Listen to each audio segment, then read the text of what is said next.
ಜನ್ಮಾದ್ಯಸ್ಯ ಯತೋನ್ವಯಾದಿತರತಶ್ಚಾರ್ಥೇಷು ಭಿಜ್ಞಸ್ವರಾಟ್ ತೇನೇ ಬ್ರಹ್ಮ ಹೃದಯ ಆದಿಕವಯೇ ಮುಹ್ಯಂತಿ ಯಂ ಸೂರಯಃ ತೇಜೋ ವಾರಿಮೃದಾಂ ಯಥಾ ವಿನಿಮಯೋ ಯತ್ರ ತ್ರಿಸರ್ಗೋ ಮೃಷಾ ಧಾಮ್ನಾ ಸ್ವೇನ ಸದಾ ನಿರಸ್ತಕುಹಕಂ ಸತ್ಯಂ ಪರಂ ಧೀಮಹಿ ಜಯತಿ ಹರಿರಚಿಂತ್ಯಃ ಸರ್ವದೇವೈಕವನ್ಯಃ ಪರಮಗುರುರಭೀಷ್ಟಾವಾಪ್ತಿತಃ ಸಜ್ಜನಾನಾಂ ನಿಖಿಲಗುಣಗಣಾರುಣೋ ನಿತ್ಯನಿರ್ಮುಕ್ತದೋಷಃ ಸರಸಿಜನೇನೋऽಸೌ ಶ್ರೀಪತಿರ್ಮಾನದೋ ನಃ ಚಕ್ರಂ ಯಸ್ಯ ಭುಜಾಗ್ರಮೇತ್ಯ ಲಲಿತಂ ವಿದ್ಯುತ್ಪ್ರಭಂ ರಾಜತೆ ಶಂಖೋ ಯಸ್ಯ ವಿರಾಜತೆ ಕರತಳೆ ಸಂಪೂರ್ಣಚಂದ್ರಪ್ರಭಃ ಮಾಲಾ ಯಸ್ಯ ಚಂಪಕಾ ಸತಿಲಕಾ ಶಾಶೋಕನೀಲೋತ್ಪಲಾ ಸೋಸ್ಮಾನ್ ಪಾತು ಷಡರ್ಧವಿಕ್ರಮಗತಿಸ್ತ್ರೈಲೋಕ್ಯನಾಥೋ ಹರಿಃ ಪ್ರಥಮೋ ಹನುಮಾನ್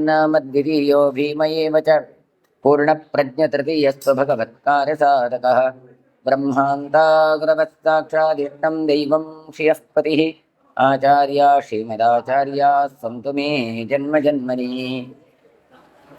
ಕಾಮಧೇನುರ್ಯಥಾ ಪೂರ್ವಂ ಸರ್ವಾಭೀಷ್ಟಫಲಪ್ರದ ತಥಾ ಕಲೌ ವಾದಿರಾಜ ಶ್ರೀಪಾದೋ ಭೀಷ್ಟದಸ್ಸತಾಂ ಭವತಿ ಯದನುಭಾವಾದೇಡಮೋಕೋಪಿ ವಾಗ್ಮಿ ಜಡಮಿತಿರಪಿ ಜಂತುರ್ಜಾಯತೆ ಪ್ರಾಜ್ಞಮೌಲಿಃ ಸಕಲವಚನಚೇತೋ ದೇವತಾ ಭಾರತೀ ಸ ಮಮ ವಚಸಿ ನಿಧತ್ತಾಂ ಸನ್ನಿಧಿಂ ಮಾನಸೇ ಚ ನಾರಾಯಣಂ ನಮಸ್ಕೃತ್ಯ ನರಂ ಚೈವ ನರೋತ್ತಮಂ ದೇವೀಂ ಸರಸ್ವತೀಂ ವ್ಯಾಸಂ ತತೋ ಜಯಮುದೀರಯೇತ್ ಸ್ವಸ್ತ್ಯಸ್ತು ಸದಾಂ ತನ್ಮಂಗಲಾನಿ ಭವಂತು. ಹರಿವಂಶದಲ್ಲಿ ಸೃಷ್ಟಿ ವಿಸ್ತಾರವನ್ನು ಹೇಳ್ತಾ ಇದ್ದಾರೆ. ಭಗವಂತ ತಾನು ಸೃಷ್ಟಿ ಮಾಡಬೇಕು ಅಂತ ಚತುರ್ಮುಖನನ್ನು ಹೇಳಿದ್ರೆ, ಚತುರ್ಮುಖ ತಾನು ಸೃಷ್ಟಿಯನ್ನು ಮುಂದುವರಿಸಬೇಕು ಅಂತ ಹೇಳಿ ತನ್ನ ದೇಹದಿಂದ ಇಬ್ಬರನ್ನು ತಾನು ಉತ್ಪತ್ತಿ ಮಾಡಿಕೊಳ್ಳುತ್ತಾನೆ. ಒಂದು ಶತರೂಪ ಎನ್ನುವವಳನ್ನು, ಮತ್ತೊಂದು ಸ್ವಯಂಭುವಮನು ಅಂತ ಹೇಳಿ ಹೀಗೆ ಆ ಸೃಷ್ಟಿ ವಿಸ್ತಾರವನ್ನು ಹೇಳ್ತಾ ಇದ್ದಾರೆ. ಮುಂದೆ ಹರಿಯಶ್ವ ಮತ್ತೆ ಶಬಲಾಶ್ವ ಎನ್ನುವವರನ್ನು ಸೃಷ್ಟಿ ಮಾಡಿ ತಾನು ಸೃಷ್ಟಿ ವಿಸ್ತಾರಕ್ಕೆ ಅವರಿಗೆ ಆಜ್ಞೆಯನ್ನು ಕೊಡ್ತಾನೆ ಎನ್ನುವಂತಹ ವಿಷಯವನ್ನು ನಾವು ನೋಡ್ತಾ ಇದ್ವಿ. ತೇತು ತದ್ವಚನಂ ಶುತ್ವ ಪ್ರಯಾತ ಸರ್ವತೋ ದಿಶಂ ಅದ್ಯಾಪಿನ ನಿವರ್ತಂತೆ ಸಮುದ್ರೇಭ್ಯ ಇವಾಪಗಾಹ. ಹರಿಯಶ್ವರು ಹುಟ್ಟಿಕೊಳ್ಳುತ್ತಾರೆ ದಕ್ಷ ಪ್ರಜಾಪತಿಗೆ.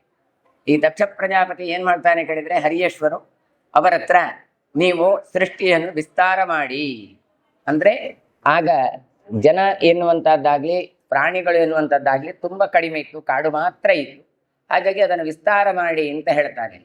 ಆದರೆ ಆಗ ನಾರದರು ಬಂದು ಅವರ ಹತ್ರ ಹೇಳ್ತಾರೆ, ಏನು ಕೇಳಿದರೆ, ಭೂಮಿಯ ಅಂತ್ಯವನ್ನೇ ಕಾಣದೆ ನೀವು ಏನು ಅಂತ ನೀವು ಸೃಷ್ಟಿಯನ್ನು ವಿಸ್ತಾರ ಮಾಡ್ತೀವಿ. ಮೊದಲು ಭೂಮಿ ಎಷ್ಟು ದೊಡ್ಡದುಂಟು, ಸೃಷ್ಟಿಗೆ ಬೇಕಾದಂತಹ ಏನು ನಾವು ಹೇಳುವ ಮಾತಿನಲ್ಲಿ ಹೇಳಿದರೆ ಪ್ಲಾಟ್ಫಾರ್ಮ್ ಅದೇನು ಅಂತ ಮೊದಲು ನೀವು ಆಲೋಚನೆ ಮಾಡಿ. ಆಮೇಲೆ ಅಲ್ವ ಹೇಳಿದ್ರು, ಓ ಹೌದಲ್ಲ, ಹಾಗಾದರೆ ಭೂಮಿ ಎಷ್ಟು ಅಂತ ನೋಡಬೇಕು. ಹಾಗಾದರೆ ಇದಕ್ಕೆ ನಮ್ಮಲ್ಲಿ ಎಷ್ಟೋ ಸಲ ಹಾಗೆ ಆಗುತ್ತೆ. ಯಾವುದೋ ಕೆಲಸವೊಂದು ಹೇಳಿದರೆ ಅದಕ್ಕಿಂತ ಹೆಚ್ಚು ಅದು ಹಾಗಾದರೆ ಹೀಗಾದರೆ ಅಂತ ಆಲೋಚನೆಯಲ್ಲೇ ಹೊರಟು ಹೋಗಿಬಿಡ್ತದೆ, ಕೆಲಸ ವರ್ಕ್ ಔಟ್ ಆಗೋದೇ ಇಲ್ಲ. ಅದೇ ರೀತಿ ಇಲ್ಲಿ ಕೂಡ ಹೇಳಿದ ಕೂಡಲೇ ಒಂದಿಷ್ಟು ಹೇಳಿಬಿಟ್ಟು, ಓ ಹೌದಲ್ಲ, ಹಾಗಾದರೆ ಭೂಮಿ ಬೇಕು, ಭೂಮಿಯಲ್ಲಿ ಜಾಗ ಬೇಕು, ಭೂಮಿ ಎಷ್ಟು ಅಂತ ಗೊತ್ತಿಲ್ಲದೆ ಎಷ್ಟು ಅಂತ ನಾವು ಸೃಷ್ಟಿ ಮಾಡೋದು, ಸೃಷ್ಟಿ ಮಾಡಬೇಕಾದ್ರೆ ಇದು ಎಷ್ಟು ವಿಸ್ತಾರ ಉಂಟು, ಎಷ್ಟು ಸಮಯ ಇರ್ತದೆ, ಇದೆಲ್ಲ ನೋಡುವಂತ ಅದರ ಬಗ್ಗೆ ಈ ಡಿಸ್ಕಷನ್ ಆಯ್ತಾ ಹೋಯ್ತು.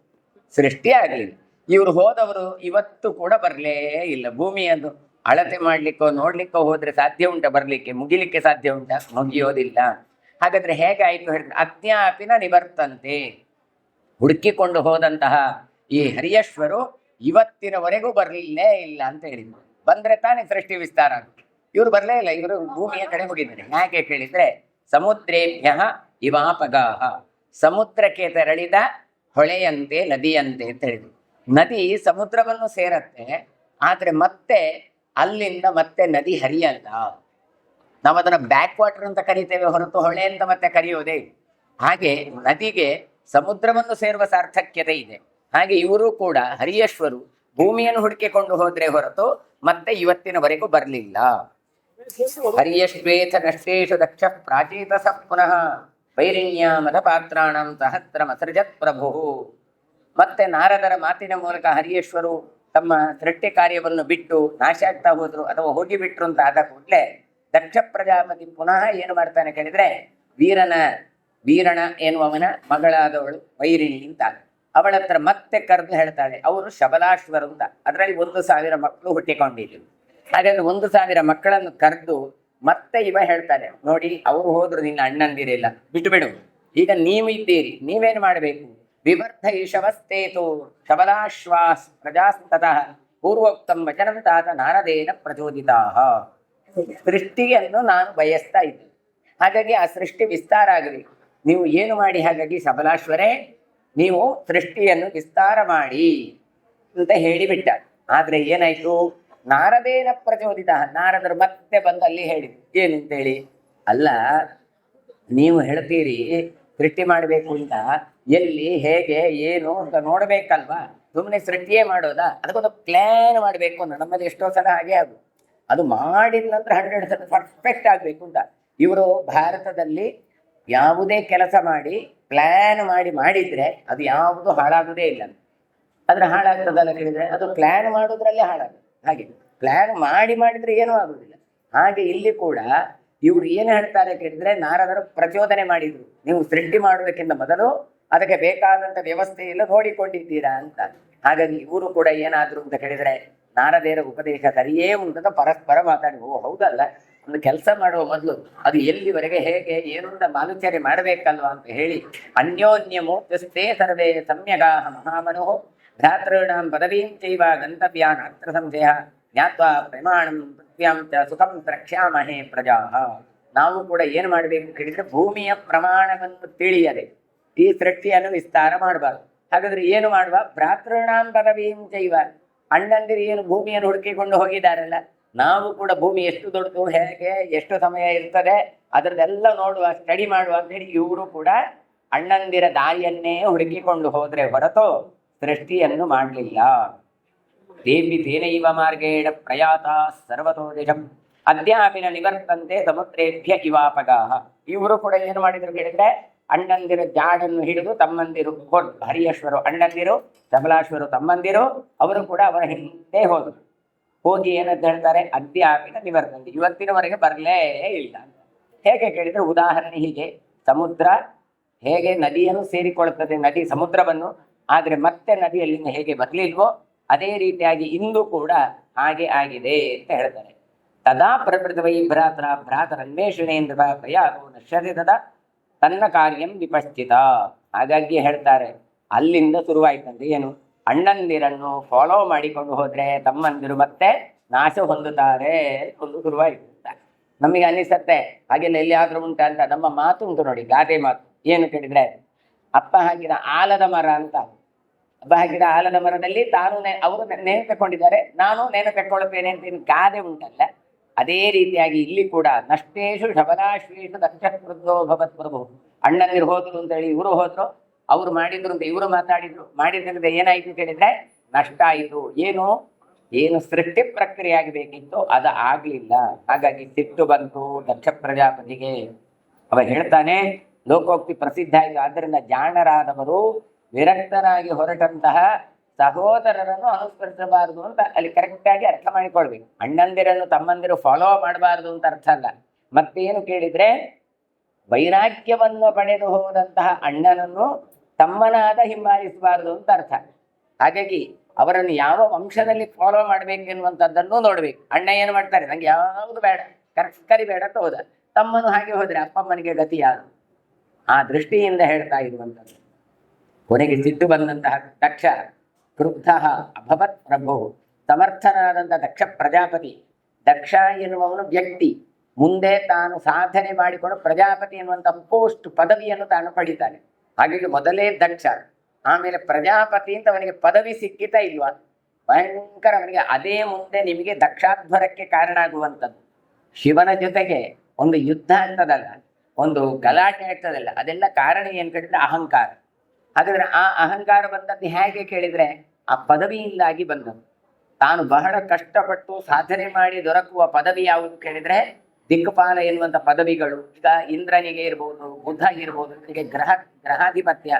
ಹಾಗೆ ಇವನಿಗೆ ಪ್ರಜಾಪತಿ ಎನ್ನುವಂಥ ಪದವಿ ಸಿಕ್ಕಿದ್ದು ಆ ಸಾಧನೆಯನ್ನು ಮಾಡಿದ ಬಳಿ. ಹಾಗಾಗಿ ಇವನಿಗೆ ತನಗೆ ಅಹಂಕಾರ ಬಂದು ಬಿಟ್ಟಿತ್ತು. ಹಾಗೆ ಇಲ್ಲಿ ಕೋಪ ಎನ್ನುವಂಥದ್ದು ಬಂದು ಬಿಟ್ಟಿದೆ. ಹಾಗಾಗಿ ಏನು ಮಾಡ್ತಾನೆ, ನಾರದಂ ನಾಶಮೇ ಹೇತಿ ಗತವಾದಂ ವಸೇದಿತಿ. ತಾನೇನು ಕೊಡ್ತಾನೆ ನಾರದರಿಗೆ ಹೇಳ್ತಾನೆ, ನೀನು ಏನು ಮಾಡು ಕೇಳಿದ್ರೆ ನಾಶವನ್ನು ಹೊಂದು. ಹೇಗೆ ನಾಶವನ್ನು ಹೊಂದುವುದು ಕೇಳಿದ್ರೆ, ಒಂದೇ ಕಡೆ ಇದ್ದಾಗೆ ನಿಲ್ಬೇಡ ನೀನು 3 ಲೋಕವನ್ನು ಕೂಡ ತಿರುಗಾಟ ಹೋಗಿ. ಹಾಗಾಗಿ ಮುಂದೆ ನಾರದರು ತ್ರಿಲೋಕ ಸಂಚಾರಿ ಎನ್ನುವಂತಹ ಒಂದು ನಾಶಕ್ಕೆ, ಒಂದು ಪದವಿಗೆ ಕಾರಣರಾಗ್ತಾನೆ ಅಂತ. ಅಂದ್ರೆ ಇದು ಒಳ್ಳೇದ ಕೆಟ್ಟದ ಅಂತ ತಿರುಗ್ತಾನೇ ಕೂತು ಅಂತ ಹೇಳಿದ್ರೆ ಅದು ಒಳ್ಳೇದು ಆಗ್ಬೋದು, ಕೆಟ್ಟದ್ದು ಆಗ್ಬೋದು. ಹಾಗಾಗಿ ಅವರು ಕೊಟ್ಟದ್ದು ಶಾಪವನ್ನು ಈಗ ವರ ಮಾಡಿಕೊಂಡ ಇವತ್ತು ನಾರದರು 3 ಲೋಕವನ್ನು ಸುತ್ತೋದ್ರಿಂದ ಇಡೀ ಜಗತ್ತಿನಲ್ಲಿ ನಾರದರು ಬಂದು ಹೇಳಿದ್ರೆ ಎಲ್ರಿಗೂ ಖುಷಿ. ಯಾಕೆ? ಏನು ಜಗತ್ತಿನಲ್ಲಿ ಆಯಿತು ಎನ್ನುವ ವಿಚಾರ ಗೊತ್ತಾಗ್ಲಿಕ್ಕೆ ಕಾರಣೀಕರ್ತರು ಹೇಳಿದ್ರೆ ನಾರದರು. ಈಗ ನಮಗೆ ಮೊಬೈಲ್ ಇದೆ, SMS ಇದೆ, ಪೇಪರ್ ಇದೆ, ನ್ಯೂಸ್ ಎಲ್ಲವೂ ಇದೆ. ಆ ಕಾಲದಲ್ಲಿ ಯಾರೂ ಇಲ್ಲ. ಆ ಕಾಲದಲ್ಲಿ ನಮಗೆ ವಾರ್ತೆ ಸಿಕ್ಕಬೇಕು ಕೇಳಿದ್ರೆ ನಾರದರು ಬಂದ್ರೆ ಇನ್ಫಾರ್ಮೇಶನ್. ಎಲ್ಲಿ ಹೇಗಾಯ್ತು, ಹಾಗಾಯ್ತು, ಹೀಗಾಯ್ತು ಎಲ್ಲವೂ ಗೊತ್ತಿಬಿಡತ್ತೆ. ಹೀಗೆ ನಾರದರು ಅವರು ಒಳ್ಳೆ ಕೆಲಸ, ಅವರಿಗೊಂದು ಆಸೆ, ಇಂಥ ಕೂತು ಸಾಕಾಗುತ್ತೆ. ಕೆಲವರಿಗೆ ತಿರುಗುವುದು ಅಂದ್ರೆ ಇಷ್ಟ. ಹಾಗಾಗಿ ಅವರಿಗೆ ಈ ಶಾಪ ಬಂದದುಂಟು, ಅವ್ರಿಗೆ ಭಾರಿ ಖುಷಿ ಆಯ್ತು. ಹೌದಾ, ಒಂದೇ ಕಡೆ ಇದೀವ, ನನಗೆ ಫೀಲ್ಡ್ ವರ್ಕ್ ಭಾರಿ ಒಳ್ಳೇದಾಯ್ತು ಅಂತ. ಎಷ್ಟೋ ಜನರಿಗೆ ಹಾಗೆ ಫೀಲ್ಡ್ ವರ್ಕ್ ಅಂದ್ರೆ ಖುಷಿ, ಕೆಲವರಿಗೆ ನಿಂತಲ್ಲೇ ಖುಷಿ. ಈ ನಾರದರಿಗೆ ಫೀಲ್ಡ್ ವರ್ಕ್ ಅಂದ್ರೆ ಖುಷಿ. ಇವ್ರದ್ದು ಶಾಪ ಏನು? ಒಂದೇ ಕಡೆ ನಿಲ್ಬೇಡ, 3 ಲೋಕ ತಿಂದಾಡ್ತಾ ಇರು, ನಾರಾಯಣ ನಾರಾಯಣ ಅಂತ ಜಪ ಮಾಡ್ತಾ ಹೊರಡ್ತಾ ಇದ್ರು. ಯಾಕೆ? ನಾರದರು ಅಂದ್ರೆ ನಾರಂ ದದಾತೀತಿ ನಾರದ, ಜ್ಞಾನವನ್ನು ಕೊಡುವವರು. ಹಾಗಾಗಿ ನಾರದ ಎಂದು ಒಳ್ಳೆ ಪೋಸ್ಟ್. ಮತ್ತೆ ಯಾಕೆ ನಾರದರು ಹೀಗೆ ಮಾಡಿದ್ರು? ನಾರದರಿಗೆ ಭೂತ ಭವಿಷ್ಯತ್ ವರ್ತಮಾನದ ಕಾಲದ ಜ್ಞಾನ ಇತ್ತು. ಅವರು ದೇವತೆಗಳ ಋಷಿಗಳು. ಹಾಗಾಗಿ ಅವರು ಮುಂದೇನಾಗಬೇಕು ಅದಕ್ಕೆ ಇವರು ಪೀಠಿಗೆಯನ್ನು ಹಾಕುವವರು. ತಾರಕಾಸುರನ ವಧೆ ಆಗಬೇಕು, ತಾರಕನ ಹತ್ರ ಹೋಗಬೇಕು, ಷಣ್ಮುಖ ಬರಬೇಕು, ಆಯ್ತು. ಅಲ್ಲಿ ಹೋದ್ರೆ ಒಂದು ಫಿಟ್ಟಿಂಗ್ ಇಟ್ಟು, ಇಲ್ಲಿ ಹೋದ್ರೆ ಒಂದು ಫಿಟ್ಟಿಂಗ್ ಇಟ್ಟರು ಅಂತ ಎಲ್ಲರೂ ಹೇಳಿದ್ರು. ಆದ್ರೆ ಯಾವುದಕ್ಕೆ ಮಾಡಿದ್ರು ಗೊತ್ತಾ? ಲೋಕಕ್ಷೇಮಕ್ಕೋಸ್ಕರ.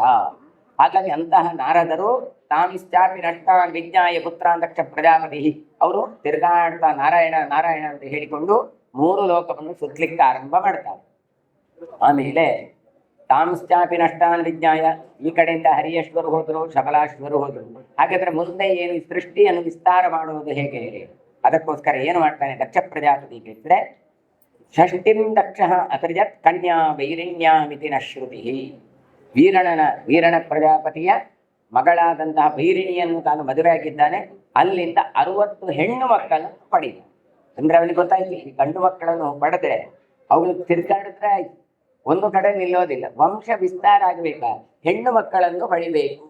ಅದಕ್ಕೋಸ್ಕರ 60 ಹೆಣ್ಣು ಮಕ್ಕಳನ್ನು ತಾನು ಪಡಿತಾನೆ. ದಕ್ಷ ಆ 60 ಹೆಣ್ಣು ಮಕ್ಕಳನ್ನು ಪಡೆದು ಅದನ್ನು ಕನ್ಯಾದಾನ ಮಾಡ್ತಾನೆ. ಯಾರಿಗೆ? ಹೇಗೆ? ತಾಹ ತದಾ ಪ್ರತಿಜಗ್ರಾಹ ಭಾರ್ಯಾರ್ಥೋ ಕಶ್ಯಪ ಪ್ರಭು ಸೋಮೋ ಧರ್ಮಶ್ಚ ಕೌರವ್ಯ ತಥೈವಾನ್ಯೇ ಮಹರ್ಷಯ ತದೌ ಸ ದಶಧರ್ಮಾಯ ಕಶ್ಯಪಾಯ 13 ಸಪ್ತವಿಂಶತಿ ಸೋಮಾಯ ಚತಸ್ರೋ ರಿಷ್ಟನೇಮಿನೇ ದ್ವೇ ಚೈವ ಭೃಗುಪುತ್ರಾಯ ದ್ವೇ ಚೈವಾಂಗಿರಸೆ ತಥಾ ದ್ವೇ ಕೃಷಾಶ್ವಾಯ ವಿದುಷೆ ತಾಸಾಂ ನಾಮಾನಿ ಮೇ ಶೃಣು. ಮೊದಲು ಪ್ರತಿಜಗ್ರಾಹ ಭಾರ್ಯೋಥ ಕಶ್ಯಪ ಪ್ರಭು, ಕಶ್ಯಪ ಪ್ರಜಾಪತಿ. ಕಶ್ಯಪರಿಗೆ ಅವರಿಗೆ ತಾನು ಮಕ್ಕಳನ್ನು ಕೊಡ್ತಾನೆ. ಎಷ್ಟು ಮಕ್ಕಳನ್ನು ಕೊಡ್ತಾನೆ ಕೇಳಿದ್ರೆ 13 ಜನ ಮಕ್ಕಳನ್ನು ತಾನು ಕೊಡ್ತಾನೆ ಅಂತ ಕೊಡ್ತಾನೆ. ಆಮೇಲೆ ಸೋಮ ಧರ್ಮಶ್ಚ ಕೌರವ್ಯ, ಆಮೇಲೆ ಸೋಮನಿಗೆ ಚಂದ್ರನಿಗೆ ತನ್ನ ಮಗಳನ್ನು ಕೊಡ್ತಾರೆ. ಎಷ್ಟು ಚಂದ್ರನಿಗೆ ಕೇಳಿದ್ರೆ ಎಲ್ರಿಗೂ ಗೊತ್ತುಂಟು, 27. ಯಾರು 27? ಅಶ್ವಿನಿ ಭರಣಿ ಕೃತ್ತಿಕ ರೋಹಿಣಿ ಎನ್ನುವಂಥವರೆಲ್ಲ ನಕ್ಷತ್ರ. ಹಾಗಾದ್ರೆ ಅದು ಚಂದ್ರನಿಗೆ ಕೊಟ್ಟದ್ದು. ಹೀಗೆ ದಕ್ಷಿಣ ಪ್ರಜಾಪತಿ ತನ್ನ ಮಕ್ಕಳನ್ನು ಕೊಡ್ತಾನೆ. 10 ಮಕ್ಕಳನ್ನು ಯಮಧರ್ಮನಿಗೆ ಕೊಡ್ತಾನೆ. ಅಲ್ರಿ ಧರ್ಮರಾಜ ಅಂತ ಹೇಳ್ತೀರಿ, ನಿಮಗೆಲ್ಲ ಯಮಧರ್ಮ ಅಂತ ಹೆದರಿಕೆಯಾಗಿ ಬಿಡ್ತದೆ. ಅದಕ್ಕೆ ಗರುಡ ಪುರಾಣ ಹೇಳ್ತದೆ, ಯಮಧರ್ಮರಾಜನಿಗೆ 2 ಮುಖಗಳಿವೆ. ಶಂಖಚಕ್ರ ಗದಾಧಾರಿಯಾಗಿದ್ದುಕೊಂಡು ಪರಮವೈಷ್ಣವನಾದಂತಹ ಒಂದು ಮುಖ, ಇನ್ನೊಂದು ಪಾಪಿಗಳನ್ನು ನಿಗ್ರಹ ಮಾಡುವಂತಹ ಇನ್ನೊಂದು ಮುಖ. ಈ ಪಾಪಿಗಳನ್ನು ನಿಗ್ರಹ ಮಾಡುವ ಮುಖ ತಾನು ಕೋಣನ ಮೇಲೆ ನಿಂತುಕೊಂಡು ಕೋರೆ ದಾಡೆಗಳಿಂದ ತಾನು ಪಾಶ ಹಗ್ಗಗಳನ್ನು ಹಿಡ್ಕೊಂಡು ಪಾಪಿಗಳನ್ನು ತಾನು ಕೇಳಿದ್ದಾನೆ. ಹಾಗಾದ್ರೆ ಈ ಧರ್ಮರಾಜ ಎನ್ನುವವ, ಯಮಧರ್ಮರಾಜ ಎನ್ನುವವ, ಅವನಿಗೆ ಒಳ್ಳೆ ಮುಖವೂ ಇದೆ, ಕೆಟ್ಟ ಮುಖ ಇದೆ. ಹೇಗೆ ಕೇಳಿದ್ರೆ ಪೊಲೀಸ್ ಡಿಪಾರ್ಟ್ಮೆಂಟ್ ಇದ್ದಾನೆ. ಎಲ್ರಿಗೂ ಪೊಲೀಸ್ನವ್ರು ಹೇಳಿದ್ರೆ ಬಡಿತಾರೆ ಅಂತಲೇ ಅರ್ಥ ಇಲ್ಲ. ರಕ್ಷಣೆ ಕೊಡುವವರು ಅವರೇ. ಆದ್ರೆ ಯಾರಿಗೆ ಹೆದರಿಕೆ ಆಗಬೇಕು? ಪಾಪಿಗಳಿಗೆ, ಕಳ್ಳರಿಗೆ, ಅವರಿಗೆ ಹೆದರಿಕೆ. ಇವಾಗ ಪೊಲೀಸ್ ಬಂದ್ರೆ ಕೂಡ ಅವರಿಗೆ ಚಳಿ ಕೂತ್ಕೊಳ್ತಾರೆ, ಇದು ಪನಿಷ್ಮೆಂಟ್ ಕೊಡ್ತಾರೆ ಅಂತ. ಹಾಗಾಗಿಯೇ ಸಾಯುವ ಕಾಲದಲ್ಲಿ ಯಮಧರ್ಮ ಬರ್ತಾನೆ ಅಂತ ಹೇಳಿದ್ರೆ ಯಾರು ಹೆದರ್ಬೇಕು? ಗರುಡ ಪುರಾಣ ತುಂಬಾ ಹೇಳ್ತಾರೆ, ಅಯ್ಯೋ ಸಾಯುವಾಗ ಅಷ್ಟು ಕಷ್ಟ ಆಗುತ್ತೆ, ಇಷ್ಟು ಕಷ್ಟ ಆಗುತ್ತೆ. ಎಷ್ಟು ಕಷ್ಟ ಅಂತ ಕೇಳಿದರೆ 1000 ಚೇಳು ಕುಟುಕಿದಷ್ಟು ನೋವಾಗ್ತದಂತೆ. ಈಗ ಒಂದು ಚೇಳು ಕಟುಕಿದ್ರೆ ಎಷ್ಟು ನೋವಾಗುತ್ತೆ ಅಂತ ಇಮ್ಯಾಜಿನ್ ಮಾಡಿ. ಇದು ಎಷ್ಟು 1000 ಚೇಳು ಕುಟುಕಿದಷ್ಟು ನೋವು ಬರುತ್ತೆ. ಆದ್ರೆ ಬ್ರಾಕೆಟ್ ಅಲ್ಲಿ ಹಾಕಿದ್ದಾರೆ ಯಾರಿಗೆ? ಪಾಪಿಗಳಿಗೆ. ನಾವು ಪಾಪಿಗಳ ಪುಣ್ಯಜೀವಿಗಳಂತ ನಾವು ನೋಡ್ಬೋದು. ಹಾಗಿದ್ರೆ ಪುಣ್ಯಜೀವಿಗಳಿಗೆ ಹೇಗೆ ಕೇಳಿದ್ರೆ, ಪುಣ್ಯಜೀವಿಗಳಿಗೆ ಶಂಖಚಕ್ರ ಗದಾಧಾರಿಯಾದ ವಿಷ್ಣು ದೂತರು ಬರ್ತಾರೆ. ಅದು ಯಾರು ವಿಷ್ಣು ದೂತರು? ಇದೇ ಧರ್ಮರಾಜ. ಹಾಗಾದ್ರೆ ಯಮಧರ್ಮರಾಜ ತಾನು ವಿಷ್ಣು ದೂತನಾಗಿ ನಿಂತವ. ಹಾಗಾದ್ರೆ ಅವರಿಗೆ ಖಂಡಿತ ಏನೂ ಆಗಲ್ಲ. ಆ ಯಮನನ್ನು ಕಾಣುವುದು ಕೇಳಿದ್ರೆ ಬಹಳ ಖುಷಿ ಪಡಬೇಕು. ಇವತ್ತು ಯಾರಾದ್ರೂ ಅಯ್ಯಪ್ಪ ಯಮ ಯಾವಾಗ ಬರ್ತಾನೆ ಕೊಂಡೋಗ್ತಾನೆ ಅಂತ ಹೇಳ್ತೇವೆ. ನೀವು ಪಂಚಪಾಂಡವರಿದ್ದೀರಿ. ಪಂಚಪಾಂಡವರಲ್ಲಿ ಯಾರು ಅತ್ಯಂತ ಧರ್ಮಿಷ್ಠ ಅಂತ ಹೇಳ್ತೀರಿ ನೀವು? ಧರ್ಮರಾಜ ಅಂತ ಹೇಳ್ತೀರಿ. ಯಾರು ಈ ಧರ್ಮರಾಜ ಅಂತ? ಅದಕ್ಕೆ ಯಮ ಸೇರಿಸಿ ಅಷ್ಟೇ, ಯಮ ಧರ್ಮರಾಜ. ಹಾಗಾದ್ರೆ ಒಳ್ಳೆ ವ್ಯಕ್ತಿತ್ವ ಯಮನದ್ದು. ದಿನಾ ಯಾರು ತರ್ಪಣ ಕೊಡ್ತಾರೆ, ದಿನಾ ದಕ್ಷಿಣಕ್ಕೆ ದಿಕ್ಕಿ ಯಮನಿಗೆ ಪ್ರಾರ್ಥನೆ, ಯಮೋಚನೆ ಅಂತ ಹೇಳಿ ಪ್ರಾರ್ಥನೆ ಮಾಡ್ತಾರೆ, ಅವ್ರು ಯಾರು ಯಮನಿಗೆ ಹೆದರಬೇಕಾಗಿಲ್ಲ. ಆದ್ರೆ ನಮ್ಮ ಮೈಂಡ್ ಸೆಟ್ ಏನಾಗಿದೆ ಕೇಳಿದ್ರೆ, ಅಯ್ಯೋ ಯಮ ಬರ್ತಾನೆ, ಯಾವಾಗ ಕೊಂಡೋಗ್ತಾನೆ ಅಂತಾಗಿ. ನಿಜವಾಗಿ ಹಾಗೆ ಇಲ್ಲ. ಹಾಗಾದ್ರೆ ಯಾರಿಗೆ? ಅದು ಪಾಪಿಗಳಿಗೆ ಆ ರೀತಿ ಅವರು ಬಂದು ದರದರನೆ ಎಳೆದುಕೊಂಡು ಹೋಗ್ತಾರೆ. ಯಾಕೆ? ನಮಗೆ ಈ ದೇಹವನ್ನು ಬಿಟ್ಟು ಹೋಗಿಕ್ಕೆ ಇಷ್ಟ ಇಲ್ಲ. ನಾವು ಸಂಸಾರಕ್ಕೆ ಅಂಟಿಕೊಂಡವರು, ಎಲ್ಲವೂ ನನ್ನದು ನನ್ನದು ನನ್ನದು ಅಂತ ಎಷ್ಟೋ ಅನ್ಯಾಯ ಮಾಡ್ತಾರಲ್ಲ. ನಾವೇ ಹೇಳ್ತೇವೆ ಅಲ್ಲ, ಇಷ್ಟೆಲ್ಲ ಮಾಡ್ತೀನಿ, ಸತ್ತ ನಂತರ ಎಲ್ಲಿಗೆ ಹೋಗ್ತಾನವ ಅಂತ. ಅಂದ್ರೆ ಎಲ್ಲ ಬಿಟ್ಟು ಹೋಗ್ಲಿಕ್ಕೆ ಉಂಟು ನಮ್ಮ ಮೈಂಡ್ ಅಲ್ಲಿ ಪ್ರಿಪೇರ್ ಆಗೋದೇ ಇಲ್ಲವ. ಆದ್ರೆ ಸಜ್ಜನರು ಹಾಗಲ್ಲ, ಯಾವಾಗ ಬೇಕಾದ್ರೂ ಬರ್ಲಿ, ಎಲ್ಲ ಬಿಟ್ಟು ಹೋಗಿಕ್ಕೆ ರೆಡಿ. ಹಾಗೆ ಅವನಿಗೆ ದೇಹವನ್ನು ಬಿಟ್ಟು ಹೋಗುವಾಗ ನೋವು ಆಗುವುದಿಲ್ಲ. ಹಾಗಾದ್ರೆ ಏನನ್ನು ನಾವು ಕಳ್ಕೊಳ್ತಾ ಇರುವಂತದ್ದು ಹೇಳಿದ್ರೆ, ಆ ಅಟ್ಯಾಚ್ಮೆಂಟ್ ಎನ್ನುವಂಥದ್ದನ್ನು ನಾವು ಕಳ್ಕೊಳ್ಬೇಕು ಅಂತ ಅರ್ಥ. ಹೊರತು ಸಂಸಾರವನ್ನು ಬಿಡುವುದಲ್ಲ. ಸಂಸಾರದಲ್ಲಿರುವ ಅತ್ಯಂತ ಮೋಹ ಉಂಟು, ಅದನ್ನು ಬಿಟ್ಟು ಬಿಟ್ಟಾಗ ನೋವು ಎನ್ನುವಂಥದ್ದು ಆಗೋದಿಲ್ಲ. ಹಾಗಾದ್ರೆ ಸಾಯುವಾಗ ಹೇಗೆ ಹೇಳ್ತಾರೆ? ಸರ್ಪ ತ್ವಚಮಿವೋರಗ ಅಂತ. ಹಾವು ತನ್ನ ಪೊರೆಯನ್ನು ಕಳಚಿದಂತೆ ಈ ದೇಹವನ್ನು ತ್ಯಾಗ ಮಾಡಿ ಹೋಗ್ತಾರೆ ಸಜ್ಜನರು. ನಾವು ಆ ಕೆಟಗರಿಗೆ ಬರ್ಬೇಕು. ಪುಣ್ಯಜೀವಿಗಳಾಗಲಿ. ಪುಣ್ಯಜೀವಿಗಳಾದ್ರೆ ಎನಿ ಟೈಮ್ ಏನು ಆಗಲ್ಲ ಅಲ್ಲ. ಸಾಯುವಾಗ ನೋವಾಗುದಿಲ್ವ ಕಡಿಮೆ? ಒದ್ದಿನಿತೂ ನೋವಾಗುದಿಲ್ಲ ಹೇಳ್ತಾರೆ. ಅದು ಹೇಗೆ ಕೇಳಿದ್ರೆ, ನೀವೇ ಆಲೋಚನೆ ಮಾಡಿ. ಈ ಒಲೆಯಲ್ಲಿ ಹಾಲಿಟ್ಟಿರ್ತಾರೆ ಹೆಣ್ಮಕ್ಳು, ಅರ್ಜೆಂಟ್ ಅಂತ ಹೇಳಿ ಆಚೆ ಈಚೆ ನೋಡ್ತಾರೆ, ಪಕ್ಕದ ಬಟ್ಟೆ ಯಾವುದೋ ಸಿಕ್ಕೋದಿಲ್ಲ. ಕೊನೆಗೇನು ಮಾಡ್ತಾರೆ ಹೇಳಿ? ಪಕ್ಕ ಕೈಯಲ್ಲಿ 1 ಸೆಕೆಂಡ್ ಅಲ್ವ ಅಂತ ಕೈಯಲ್ಲೇ ತೆಗೆದು ಇಡ್ತೀರಿ. 2 ನಿಮಿಷ ಆದ ಬಳಿಕ ಕೈಯೆಲ್ಲ ಕೆಂಪಗಾಗಿ ಕಪ್ಪಾಗಿ ಚರ್ಮ ಸುಟ್ಟು ಹೋಗುತ್ತೆ. ಹಾಗೆ ಇರ್ತದ 2-3 ದಿನ. ಆಮೇಲೆ ತನ್ನಿಂತಾನೆ ಆ ಚರ್ಮ ಕಿತ್ತು ಹೋಯ್ತು. ನಿಮಗೆ ಆ ಚರ್ಮ ಹೋದಾಗ ನೋವಾಯ್ತಾ? ಮುದ್ರಾಧಾರಣೆ ಮಾಡಿಕೊಳ್ತಾರೆ. ಮುದ್ರಾಧಾರಣೆ ಮಾಡುವಾಗ ಅವತ್ತು ಹೆದರಿಕೆ, ಮತ್ತೆ ಅದು ಸರಿ ಬರ್ಲಿಲ್ಲ ಅಂತ. ಅಂದ್ರೆ ಅವಾಗ ಸರಿ ಬಂತು ಅಂತ ಇಟ್ಟುಕೊಳ್ಬಾರ್ದು. 1-4 ದಿನ ಆದ ನಂತರ ಕಪ್ಪು ಕಪ್ಪಾಯ್ತು, ಆಮೇಲೆ ಅದು ಚರ್ಮ ಸಿಪ್ಪೆ ಎದ್ದು ಹೋಯ್ತು, ಒಣಗಿ, ಗೊತ್ತೇ ಆಗ್ಲಿಲ್ಲ ಅದು ಹೋದದ್ದು. ಆವಾಗ ನೋವಾಗ್ಲಿಲ್ಲ. ಹಾಗಾದ್ರೆ ಯಾವಾಗ ನೋವಾಯ್ತು? ನೀವು ಅದು ಪೂರ್ತಿ ಒಣಗುವ ಮೊದಲೇ ಅದನ್ನು ಕಿತ್ತರೆ, ತುರಿಸಿದ್ರೆ ಆವಾಗ ಸೆಫ್ಟಿಕ್ ಆಗುತ್ತೆ. ಅದಿಲ್ಲ ಅಂದ್ರೆ ಆಟೋಮೆಟಿಕ್ಲಿ ಆ ಸ್ಕಿನ್ ಹೋಗತ್ತೆ. ಹಾಗೆಯೇ ನಮ್ಮ ದೇಹವೂ ಕೂಡ ಹೋದಾಗ ನಮಗೆ ಖಂಡಿತ ನೋವು ಆಗೋದಿಲ್ಲ. ಹೇಗೆ ಅದು ಒಣಗಿದಾಗ ಹೋಗುತ್ತೆ, ಸರ್ಪ ತನ್ನ ತ್ವಕ್ ಅಂದ್ರೆ ಚರ್ಮವನ್ನು ಕಳೆದುಕೊಳ್ಳುತ್ತೆ, ನೋವು ಆಗೋದಿಲ್ವ ಹಾಗೆ. ಅದು ಹೌದಾದ ಹೇಳಿದ್ರೆ ತೀರ ತತ್ರನ ಮುಖ್ಯತೆಯಿಂದ ಕೊಡ್ತಾರೆ. ಯಥಾ ದೇಹಾಂತರ ಪ್ರಾಪ್ತಿ, ದೇಹಾಂತರ ಆಗತ್ತೆ ನಿಮಗೆ. ನೀವು ಚಿಕ್ಕದಿರುವಾಗ ಈ SSLC ಯಲ್ಲಿ ಗ್ರೂಪ್ ಫೋಟೋ ತೆಗೆಯೋದು ಅಂತ ಇದೆ. ಅವಾಗ ಏನ್ ಮಾಡ್ತಾರೆ ಕೇಳಿದ್ರೆ, ಫೋಟೋ ಎಲ್ಲ ತೆಗೆದು ಫ್ರೇಮ್ ಹಾಕಿ ಇಟ್ಟಿರ್ತೇವೆ. ಈಗೆಲ್ಲ ವೃದ್ಧರಾಗ್ತಾ ಬಂದ್ರಿ, ಆಗ ಆ ಫೋಟೋ ನೋಡ್ತೀರಿ. ಏನ್ ಹೇಳ್ತೀರಿ ಆಗ?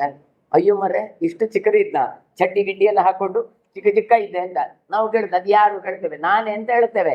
ಆದ್ರೆ ಈಗಕ್ಕೂ ಆಗಕ್ಕೂ ಬಹಳ ವ್ಯತ್ಯಾಸಗಳಿದ್ದಾವೆ. ಆ ದೇಹ ಎನ್ನುವಂಥದ್ದು ಇಲ್ವೇ ಇಲ್ಲ. ಈಗ ಕೂದಲು ಬಿದ್ದು ಹೋಗಿದೆ, ಅಥವಾ ದೊಡ್ಡದಾಗಿರ್ತೇವೆ, ಚರ್ಮ ಸುಕ್ಕು ಕೊಟ್ಟಿರ್ತದೆ, ಮತ್ತೆ ಅದೇ ನೀವು ಅಂತ ಹೇಳ್ತೀರಿ. ಹಾಗಾದ್ರೆ ಏನು? ಅದೇ ನಾವು. ದೇಹ ಮಾತ್ರ ಪರಿವರ್ತನೆ ಆಗಿದೆ ಇಲ್ಲ. ಆಗದೇ ಇದ್ರೆ ಇಷ್ಟು ಚಿತ್ರ ಹೇಗೆ ಬದಲಾಗುತ್ತೆ? ಹಾಗಾದ್ರೆ ದೇಹ ಚೇಂಜ್ ಆಗಿದೆ, ಬಟ್ ಜೀವ ಪರಿವರ್ತನೆಗೊಳ್ಳಿಲ್ಲ. ಯಥಾ ದೇಹಾಂತರ ಪ್ರಾಪ್ತಿ. ಹಾಗಾದ್ರೆ ಚಿಕ್ಕದಿಂದವ ದೊಡ್ಡದಾದ ಯಾವಾಗ ಅಂತ ಡೇಟ್ ಗೊತ್ತುಂಟು ಯಾರಿಗಾದ್ರೂ? ದೊಡ್ಡದಾದದ್ದು ಯಾವಾಗ ಅಂತ ಬೇಡ. ಅಲ್ಲಿಂದ ಮುದುಕರಾಗ್ತೀರಿ. ಯಾವಾಗ ಮುದುಕರಾದದ್ದು ಅಂತ ಯಾವ್ದಾದ್ರು ತಾರೀಕು ಗೊತ್ತಾ ಯಾರಿಗಾದ್ರೂ? ಗೊತ್ತೇ ಇಲ್ಲ. ಯಾರಾದ್ರೂ ಹೇಳ್ಬೇಕು ಬಂದವರು, ಓ ತಲೆಗುದ್ದು ಬೆಳಗಾಯ್ತು, ಪ್ರಾಯ ಆಯ್ತು, ಕಿವಿ ಕೇಳುದಿಲ್ಲ, ಹಾಗಾಗಿ ಪ್ರಾಯ ಆಯ್ತು. ಅಂದ್ರೆ ವಯಸ್ಸಾದದ್ದಿರ್ಲಿ, ಪರಿವರ್ತನೆ ಆದದ್ದಿರ್ಲಿ, ಅದು ನನಗೆ ನೋವು ಕೊಡ್ಲಿಲ್ಲ, ಗೊತ್ತೂ ಆಗ್ಲಿಲ್ಲ. ಹೇಗೋ ಹಾಗೆ ಸಾಯುವುದು ಹೇಳಿದ್ರೆ 4-6 ದೇಹಗಳಿಂದಾಗ ಒಂದು ದೇಹವನ್ನು ಬಿಟ್ಟು ಇನ್ನೊಂದು ದೇಹವನ್ನು ಪಡ್ಕೊಳ್ಳುವಾಗ ನಮಗೆ ಏನೂ ಆಗೋದಿಲ್ಲ. ಯಾರಿಗೆ? ವೈಷ್ಣವರಿಗೆ, ಕೃಷ್ಣ ಭಕ್ತರಿಗೆ. ಯಾರು ಪಾಪಿಗಳಿಗೂ ಅವರಿಗೆ ನೋವಾಗುತ್ತೆ. ಹಾಗಾಗಿ ಇಲ್ಲಿ ಕೂಡ ಅದಕ್ಕೋಸ್ಕರ ಹೇಳ್ತಾರೆ, ನಮಗೆ ನಾಶ ಅಂದ್ರೆ ಮತ್ತೇನೂ ಅಲ್ಲ, ಈ ದೇಹಾಂತರ ಪ್ರಾಪ್ತಿ. ಹಾಗಾದ್ರೆ ಈ ದೇಹಾಂತರವನ್ನು ಕೊಡುವಂದು ಭಗವಂತನನ್ನು ಪ್ರಾರ್ಥನೆ ಮಾಡಿದರೆ ಯಮಧರ್ಮರಾಜ ಬಂದ್ರೆ ಪಾಪಿಗಳಿಗೆ ಮಾತ್ರ ಹೆದರಿಕೆ ಆಗ್ಬೇಕು ಹೊರತು ಪುಣ್ಯ ಜೀವಿಗಳಿಗೆ ಅಲ್ಲ. ಎಂದಿಗೂ ಕೂಡ ಆತ ನಮ್ಮ ಗೆಳೆಯನಾಗಿರ್ತಾನೆ, ಪರಮ ವೈಷ್ಣವನಾಗಿರ್ತಾನೆ. ಅಂತ ಯಮಧರ್ಮರಾಜ ವೈಷ್ಣವರು ಬಂದಾಗ ನಚಿಕೇತ ತಾನು ಬಂದಾಗೆ ಕರ್ಕೊಂಡು ಹೋಗಿ ಅವನಿಗೆ ಕುಳ್ಳಿರಿಸಿ ಅರ್ಘ್ಯ ಪಾದ್ಯಾದಿಗಳನ್ನು ಕೊಟ್ಟು ಉಪಚಾರಗಳನ್ನು ಮಾಡ್ತಾನಂತೆ. ಅಲ್ಲ ಸ್ವಾಮಿ, ಮೆರವಣಿಗೆಯಲ್ಲಿ ಕರ್ಕೊಂಡು ಹೋಗಿ ನಿಮ್ಮನ್ನಿಷ್ಟೆಲ್ಲ ಹೋ ಮಾಡ್ತಾರೆ ಹೇಳಿದ್ರೆ ಯಾರಿಗೆ ಖುಷಿ ಆಗುದಿಲ್ಲ ಹೇಳಿ? ಎಷ್ಟೋ ಫಂಕ್ಷನ್ಗಳಲ್ಲಿ ಹೊರಡಬೇಕಾದ್ರೆ ಮಿನಿಸ್ಟರ್ಸ್ ಬರ್ತಾರೆ ಅಂತ ಹೇಳಿ ಅವರಿಗೆ ವಾದ್ಯ, ಪಲ್ಲಕಿ, ಮೇನೆ ಎಲ್ಲ ಕರ್ಕೊಂಡು ಹೋಗ್ತಾರೆ. ಸಾಯುವಾಗ್ಲೂ ಹಾಗೆ ವಾದ್ಯ ಇತ್ಯಾದಿಗಳು ಬರ್ತಾರೆ, ಗಂಧರ್ವ ಅಪ್ಸರ ಸ್ತ್ರೀಯರೆಲ್ಲ ಬರ್ತಾರೆ, ಕರ್ಕೊಂಡು ಹೋಗ್ತಾರೆ, ಅಯ್ಯೋ ಅಂತ ಮಾಡ್ತಾರೆ. ಆದ್ರೆ ನಾವು ಅದನ್ನು ಅನುಭವಿಸಲೇ ಇಲ್ಲ. ಹಾಗೆ ಎಲ್ಲ ಸ್ಥಿತಿಯು ಮದುವೆ ಆದವರಿಗೆಲ್ಲ ಆಗಿದೆ. ಎಲ್ಲಿ ದಿಪ್ಪಣ ಬರುದಂದ್ರೆ ಮತ್ತೆಂಥದ್ದು ಅಲ್ಲ, ಸಾಯುವಾಗ ಹೇಗೋ ಮದುವೆ ಆಗುವಾಗ ದಿಪ್ಪಣವು ಹಾಗೆ ಎಲ್ಲ ಕರ್ಕೊಂಡು ಹೋದ್ರು, ಕಾಲು ತೊಳೆದ್ರು, ಆ ವಾದ್ಯ ಓದಿದ್ರು, ಎಲ್ಲ ಆಯ್ತು. ನಾವು ಅದನ್ನ ಯಾವ್ದು ಅನುಭವಿಸಲೇ ಇಲ್ಲ. ನಾವು ಆಚೆ ಈಚೆ ನೋಡ್ತಾನೆ ಬಾಕಿ. ಅದೆಲ್ಲವೂ ಕೂಡ ನಿಮಗೆ ಭಗವಂತ ಕೊಟ್ಟಂತಹ ಸುಖ. ಹಾಗಾದ್ರೆ ಅದನ್ನು ಏನು ಮಾಡಬೇಕು? ನಾವು ಸ್ವೀಕಾರ ಮಾಡಬೇಕು. ನಾವು ಸಾಯುವಾಗಲೂ ಹಾಗೆ ಪರಮ ವೈಷ್ಣವರು ಅಂತಾದ್ರೆ ನಮ್ಮನ್ನು ಕರ್ಕೊಂಡು ಹೋಗ್ತಾನೆ. ಹಾಗಾಗಿ ಯಮಧರ್ಮರಾಜ ಎನ್ನುವುದು ಒಳ್ಳೆಯ ವ್ಯಕ್ತಿತ್ವವೇ ಹೊರತು ಪಾಪಿಗಳಿಗೆ ಮಾತ್ರ ಅವನು ಹೆದರಿಕೆಯನ್ನು ಉಂಟು ಮಾಡಬೇಕು. ಹಾಗಾಗಿ 10 ಜನ ಮಕ್ಕಳನ್ನು ಈ ದಕ್ಷ ಪ್ರಜಾಪತಿ ಯಮಧರ್ಮನಿಗೆ ಕೊಡ್ತಾನೆ. ಮುಂದಲ್ಲಿಂದ ಭಗವಂತ ಎಲ್ಲ ಅವತಾರ ಮಾಡ್ಲಿಕ್ಕೆಲ್ಲ ಉಂಟು. ಹಾಗಾಗಿ ಅಂತಹ ಯಮಧರ್ಮರಾಜ ಒಳ್ಳೆಯ ವ್ಯಕ್ತಿತ್ವ ಎನ್ನುವಂತ ಚಿಂತನೆಯನ್ನು ಎಲ್ಲರೂ ಬೆಳೆಸಿಕೊಳ್ಬೇಕು. ನಾವು ಯಮ ಬಂದ ಅಂತ ಹೆದರೋದಲ್ಲ, ಅದು ಪಾಪಿಗಳಿಗೆ ಮಾತ್ರ. ಮುಂದೆ 13 ಕನ್ಯೆಯನ್ನು ಕಶ್ಯಪರಿಗೆ ಕೊಟ್ರೆ 27 ಕನ್ಯೆಯನ್ನು ಚಂದ್ರನಿಗೆ, 4 ಅರಿಷ್ಟನೇಮಿ. ನೋಡಿ, ನಮಗೆ ಕೆಲವು ದೇವತೆಗಳದ್ದೇ ಹೆಸರು ಗೊತ್ತಿಲ್ಲ.